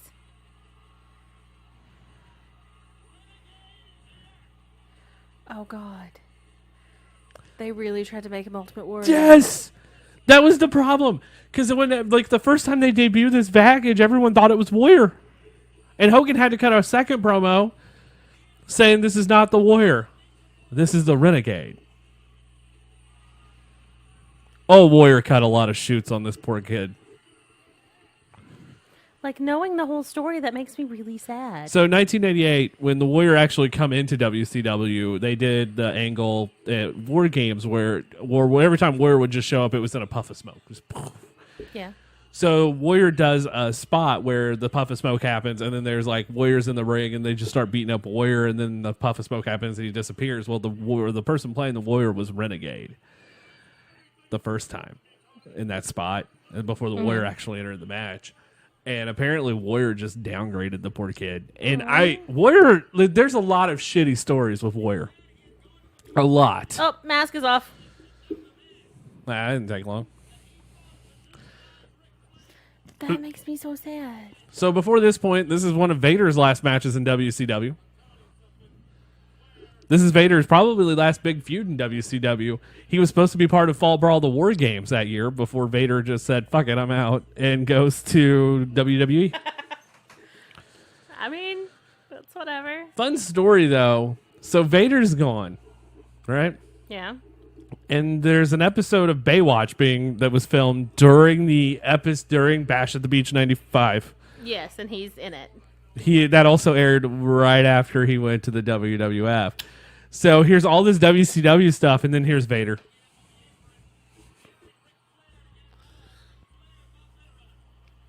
Renegade did win the TV championship. I feel like he probably could have done great things if They didn't just saddle him with this right out of the gate? they didn't try to make him the Ultimate Warrior. Right out of the gate? Yeah, it was a terrible fucking idea. That makes me sad, though. So, again, with Hogan, I don't know if it's just because I wasn't there during all of his ridiculousness, but it just... I've never enjoyed anything about him. Like, literally anything about him. Again, you're not missing much. But I have no sentimentality attached to Hulk Hogan. I wasn't a 6-year-old that thought he was the best thing literally ever.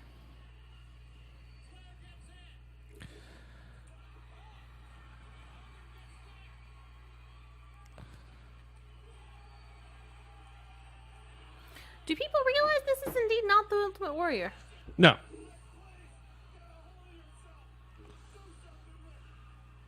Like, people are going absolutely nuts for the Renegade. Do they think that this is Ultimate Warrior? Probably. There was always this wrestling urban legend that there's 2 Ultimate Warriors. Not because of this, but like when Warrior showed up at WrestleMania 8 and returned, that it was a different Warrior. There's a lot of great wrestling urban legends. That's a show we need to do at some point. It is. And how there's like 3 or 2 different Kanes. Well, yeah, because The Undertaker used to be Kane. Yes. And then there's another one that's really fucking just awful.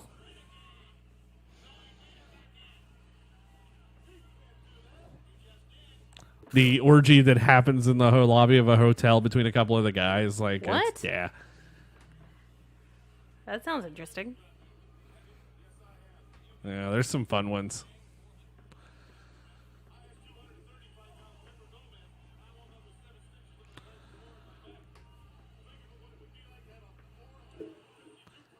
Yeah, I just never understood the point of Renegade. But I guess whatever. I forgot that was this show. Big Man Vader doing the exact same thing most of us do when we see a dog right before we hug it. Just poof! You know I'm not wrong. Like we tackle dogs pretty hard when we see it for a hug. And I know that bothers the puppy, but it's a dog and I want to hug it. So there's not a lot going on in wrestling. This is why this is happening. Fuck what's going on. We're not going to cover Blood Money. Just let everyone know again.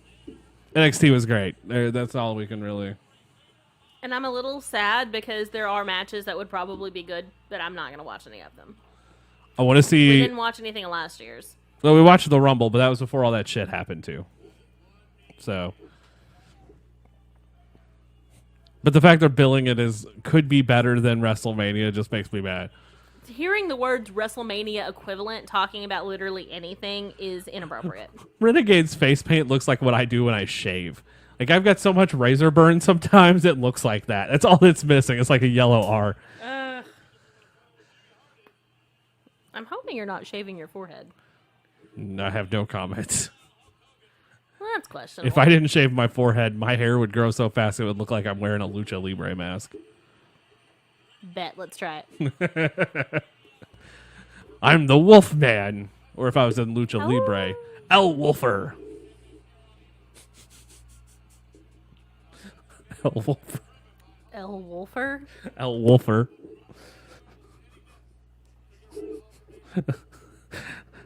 You're going to see if Wolfer is a word? It probably means something. Wolfer is not a word. It probably means something else in Spanish.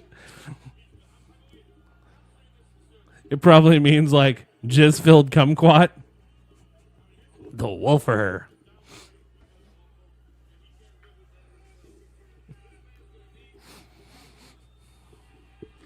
Wolfers was a term used to refer to both professional and civilian wolf hunters that operated in North America in the early 20th century.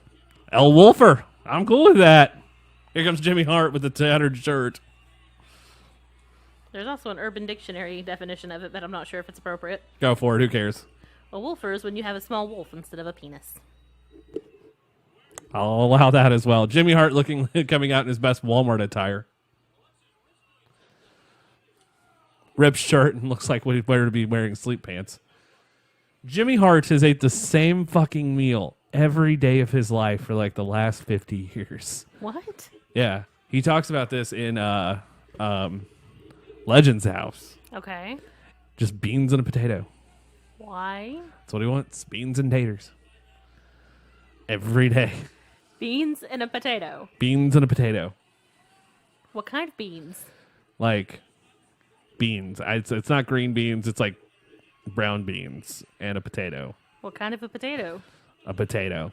Like a baked potato? Yeah. Or like a mashed potato? Baked. It's in the oven.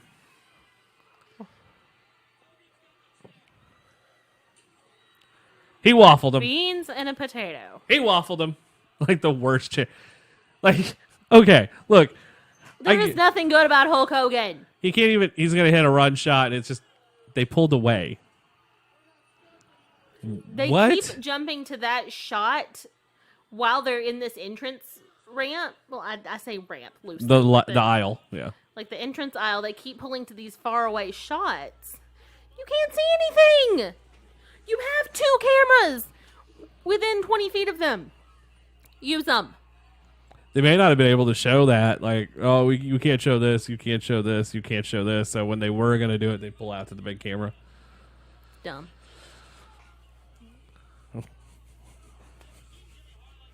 Vader getting treated like I did in high school. Whipped like a dog? Yeah. Whipped like a government mule. Yeah, that's exactly what it is. They can't show the chair shots. They showed 2 of them up close. But those were like the wussy type of the chair shots. That was like a full-fledged, I'm going to pull back and swing, because that's what they're not showing. Have you noticed that? Because, uncensored. Oh, damn. That was hard. This has been the best match of the show, though. I'll give you that. That's not saying a lot. That first one was bad. Jeez. Now you got to touch all 4 corners. Hogan's going back to the chair. Let's see if they go back out to the big camera. I don't understand it. That or WWE's recut it. I don't know, though. They probably didn't, because they showed the chair shots in ECW. Yeah. I also still don't understand Hogan's hairstyle choices. The skullet? Leave it alone. The skullet is terrible. I'm going to do my hair like that. I'm just going to chop off the top of it and just see what you say. And I'm not entirely sure I'd take you in public anymore. I'll wear a hat. No, I'm going to leave you at home. Shave it all. If I do that though, I could cosplay as Mean Gene. So Nope. damn, take away all my funds. I do. My job is not to make sure you have fun. Mean Gene cosplaying.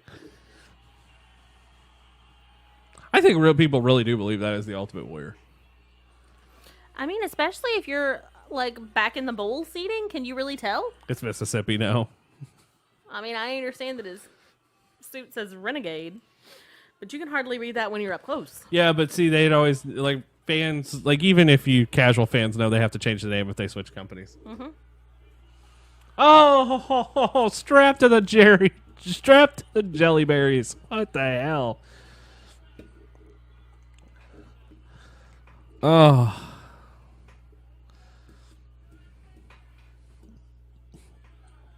And all you hear is Flair going, Hogan, you're a dead man. That's a lot of ass in that camera shot.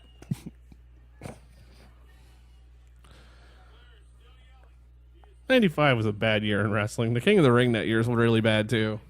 Who won? Mabel. Oh. Yeah, that's the Mabel King of the Ring. 95 is a bad year in wrestling.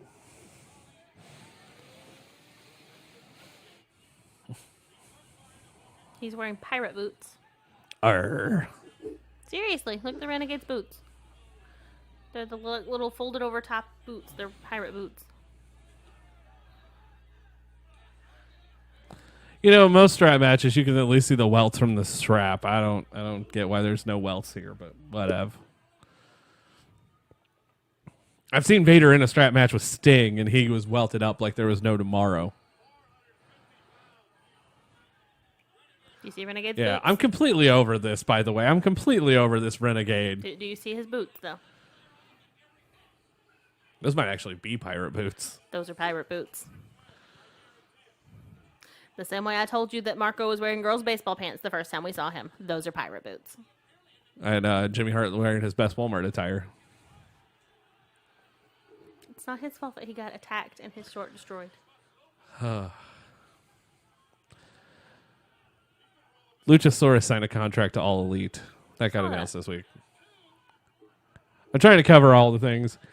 The AEW World title will be decided. Fine, we know what show it'll be decided at. It'll be all out. Chicago Sears Center, August 31st. Up against UK TakeOver. And New Japan Royal Quest in London. So Jericho, Hangman. I assume Moxley, Kenny is also going to happen at that show. Probably. We'll probably get a tag team match that'll be crazy as shit Bucks versus Always. Bucks versus the Lucha Bros taking place in Mexico next week. I figure that's why they lose the title. The tag titles are on the line. Yep. We'll probably get Bucks SCU at That'd be good. All Out. I just hope they don't have bad blood going into it because I don't want to see them fighting. Like, actually fighting. Does that make sense? Gotcha. Like, I'm okay with seeing them in a match against each other. I don't want to have them actually fighting because that makes me sad. I bet you we'll also see Nyla Rose and Awesome Kong at one of these shows coming up.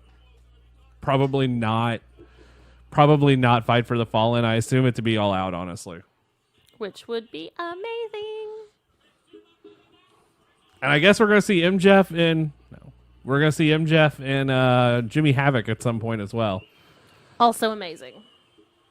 And MJF and Jungle Boy, which will probably happen at Fight for the Fallen. So. And he just splashed Hogan. I am hoping. Yeah, all right there, Scooter? Hogan matches bore you? They do. They really, really do. It's hard for me to There's stay only away like from- 7 good Hogan matches out there. But There might be 5, honest, but I'm hoping that we do get to go to All Out. that is the plan. We're going to try to cover All Out weekend like we did last time. I don't know exactly how far we'll go into that, but But tickets are, tickets go on sale June 14th. and we gotta hopefully Get the tickets. I don't know if this one's going to have the same amount of it's going to sell out. I just don't know if it's going to sell out as fast as All In. I'll give you that. But it probably will. But Fyter Fest hasn't sold out. And Fight for the Fallen hasn't sold out. Well, those weren't advertised as big things, though. Everybody was worried about getting a Double or Nothing. Leg drop. Well, and 2, but I mean, they are big things because Jon Moxley's debut at Fyter Fest and now. I feel like they're going to sell out before the actual And then event. Fight for the Fallen's going to have Cody and Dustin versus the Bucks. So, I mean, those are 2 huge matches now. Now they are, but they weren't like originally when tickets. Well, I mean, everybody was worried about getting to Double or Nothing. Double or Nothing.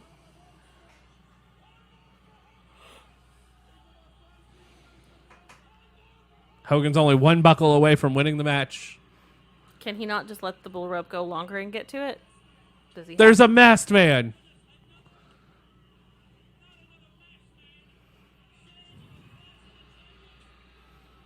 The wooden chair. Where in the world did he get a wooden chair? Walmart. I don't even like you anymore. I don't know why I'm still here. Walmart. Vader, I think, is just ultimately punching him square dead in the face. Like, he doesn't even give a shit at this point. I mean, you got to give up at some point. Did they handcuff the Renegade? They have handcuffed the... Nope. Yeah, I think they handcuffed it. No. He hit it with... Oh, there's a souvenir for a wrestling fan. The piece of a wooden chair. Now, if you can talk someone into signing it.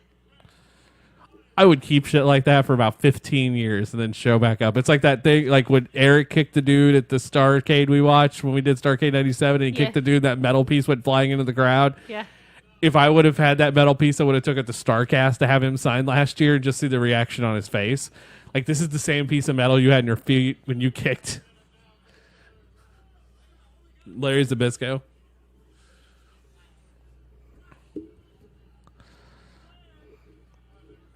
Flair going for the figure 4 in penny loafers.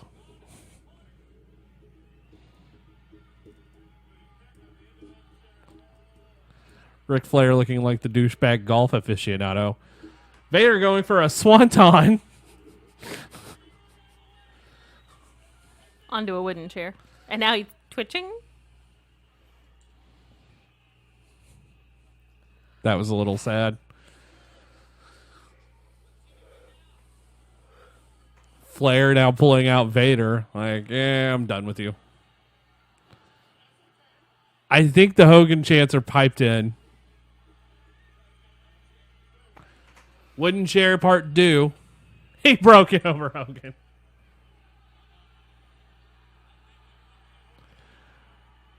Hogan just no-sold a wooden chair, Ashley. I mean, it was a wooden chair, not a steel chair. Clearly, those don't hurt as bad. Oh, yeah, because it was solid. If it was solid steel, it would have just killed him. Gotcha. Did he just hit him in the head? Yeah. Oh, yeah, I forgot how this match ends. Yeah, you're going to bitch about this for a week. Big boot. Das Boot. Das Wonder Boot.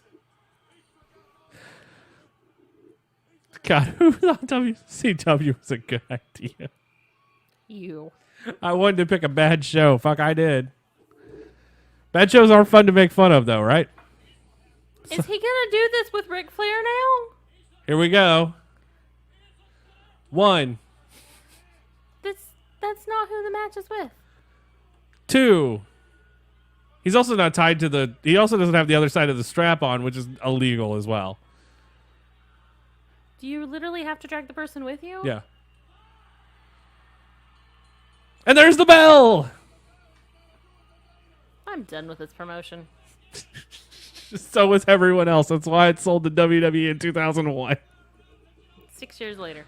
6 years later. Well, I mean, they did have the NWO angle after this. I mean, it got super hot. But then... And then Vince Russo came in. We got to do some of that era at some point. Like, do you think this is bad? New Blood Rising still is on our list. That's got the Judy Bagwell on a forklift match.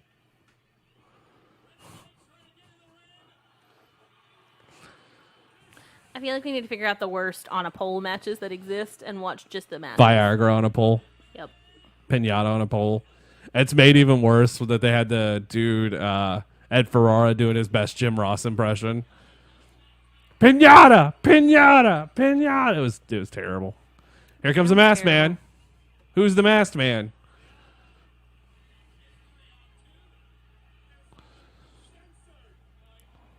Who is the masked man? That's Arn Anderson. Tied very terribly, by the way.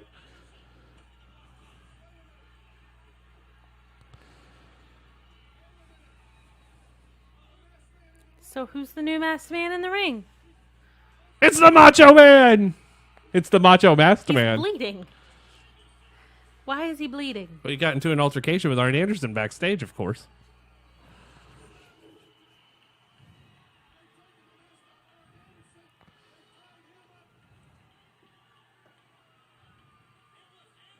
I love that Pretty sure that his mouth is tied with one of... Hulk Hogan's ripped shirts. Yeah. What the hell did we just watch? Why is this still going? Well, it did. It stopped in 2001 when they got sold to the WWE. Wrestling news is slow think right you're now. funny. No, I don't. Wrestling news is slow right now, kids.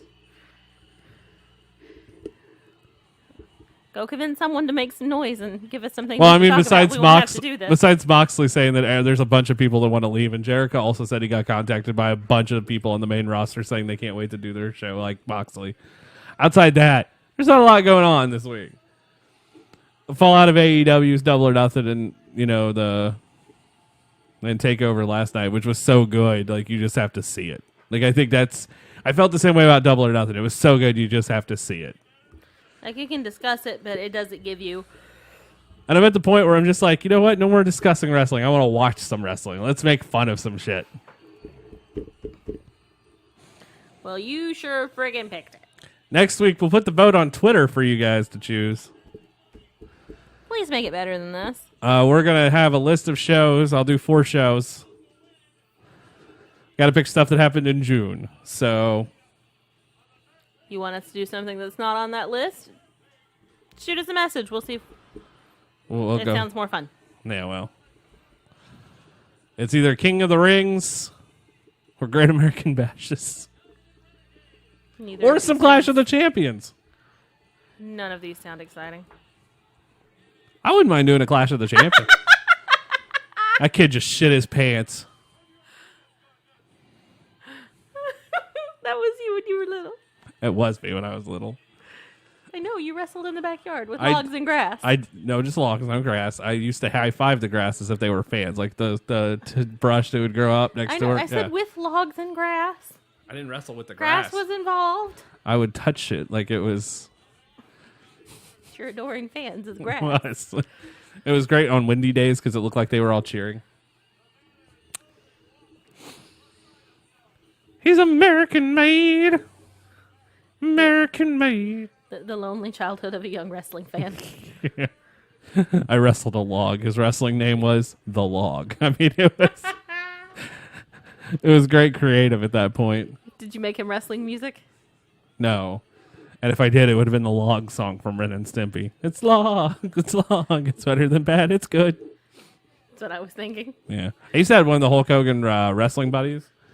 And then a teddy bear. Who's better, Hulk Hogan and Teddy Bear or The teddy bear. The teddy bear. The teddy bear. Teddy bear was a high flyer. Oh. It's impressive. The teddy bear's name, by the way, The Bear. I mean, I don't know how you came up with these names, but it's super creative. I know. And then a stuffed clown that my mom had that I thought was super creepy. Did it have a name? Bojangles. Like the chicken? That was before I knew the chicken place existed, like the clown.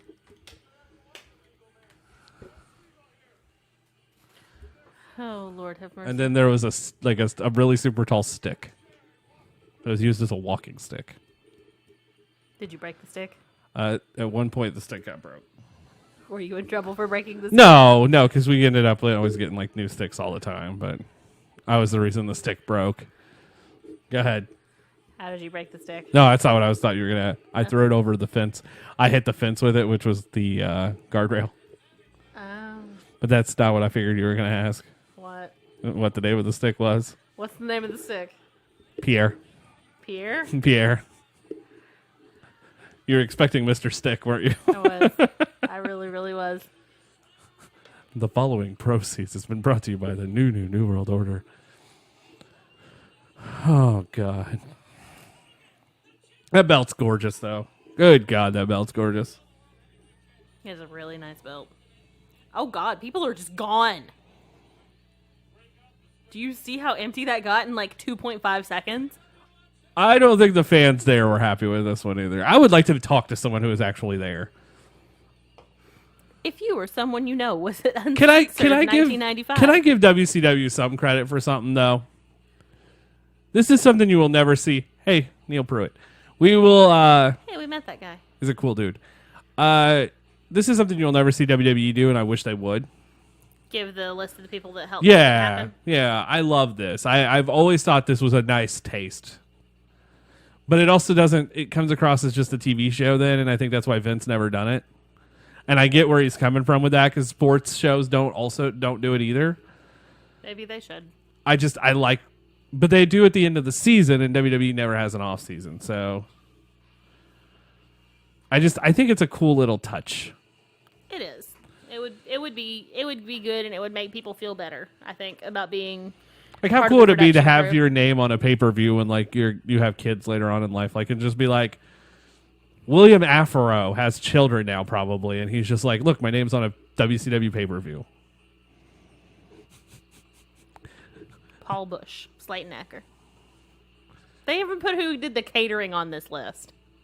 And that's a good thing. This is a Turner thing 100%.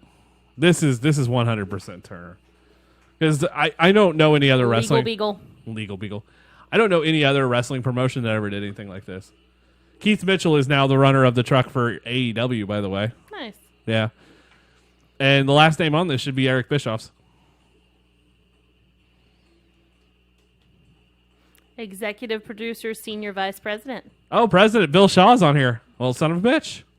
Well, there you go. WCW Uncensored 1995. Now we will pretend this does not exist, and we will never watch it again. It's unsanctioned, unauthorized, and unbelievable. It's also unfucking watchable. All right, we're gonna rank these shows every time we watch them on a scale of 1 to 10. -4. All right, -10 to 10. Does that work? -7. -7. Is this the worst wrestling show you've ever watched? The worst one I can think of currently. That says a lot. That says a lot because there were some shows. At least most of the other shows that you have made me watch have had at least a redeeming match or a redeeming moment. I did. You got to see Ric Flair in a dress. No. No. I'm done here. I'm done here. We're going to get off of this, and I'm not going to watch the network again for at least a week. Next week, guys, you get to choose what show we watch. I don't know what it'll be. It's up to you. This is what we're going to do until at least after Blood Money for a while. So, because I just do not want to talk about that at all. Nope. We're going to pretend like it does not exist. So next week we will watch either an old school WWF show, WCW show, or a Clash of the... No, I mean, it's still WCW, but a Clash of the Champions before they became the WCW. Oh. And one of those shows has the debut of the Ding Dongs. Please, for the love of God, choose that. That's a really good show, though. It's just killed by, like, the only thing you'll remember from it is the debut of the Ding Dongs. Do we really need to watch that? You know, well, it has to be that one now. It's only like an hour and a half, though. That's helpful. You know I what? don't think I could do 2.5 hours of the Ding Dongs. And JR with like the greatest call ever. One's ding, one's dong. Oh, Lord. Oh, the ding dongs. WCW never failed to make me smile. All right, guys, that's going to wrap up this show. Is there anything else we need to discuss? Triple H is the hardest working man in wrestling, yes? Yes. Go check that out. Don't forget to visit our store. Buy an awesome t-shirt. Money goes to the proceeds of those shirts go to the Trevor Project and the Pride Pile Driver Project, and I want to help out that as much as possibly can. We're all wrestling fans. We all want somewhere to be. We all want to go to shows. Let's help some fallen wrestling fans and show some love out there as well. Yeah. Do it. So Nice stuff for nice people. I love nice stuff for nice people. It's a good. Makes me feel good. It's like Earl doing his list. It just makes me feel good. I'll give you that. It's like watching the Harlem Heat get covered in mustard. It makes me feel better about things. I mean, That match actually wasn't. That match was fun. That match was pretty fun. Yeah. All right. So That's why it wasn't a -10. next, like I said, next week we're going to cover whatever little news gets broken. We're not going to talk about Blood Money, but I think that's it for this episode of SNS, guys. I think it is. We're going to wrap this up. Check out the Jon Moxley interview with Chris Jericho and the one he just did with Wade Keller that's up. Like all the stuff he's dropping right now. It's going to be a whole episode on its own, I feel. Eventually. Wow. So AEW's Fyter Fest at the end of June. That's pretty much it. Like there's not a lot going on in the world of wrestling. It happens. So guys, until next time, if you're going to turn a heel on Sting. I forgot even how that goes. If you're going to turn heel. I forgot how that. If you're going to turn heel on your friends, make sure they're as gullible as Sting. Good night, everybody. He does this. He does that.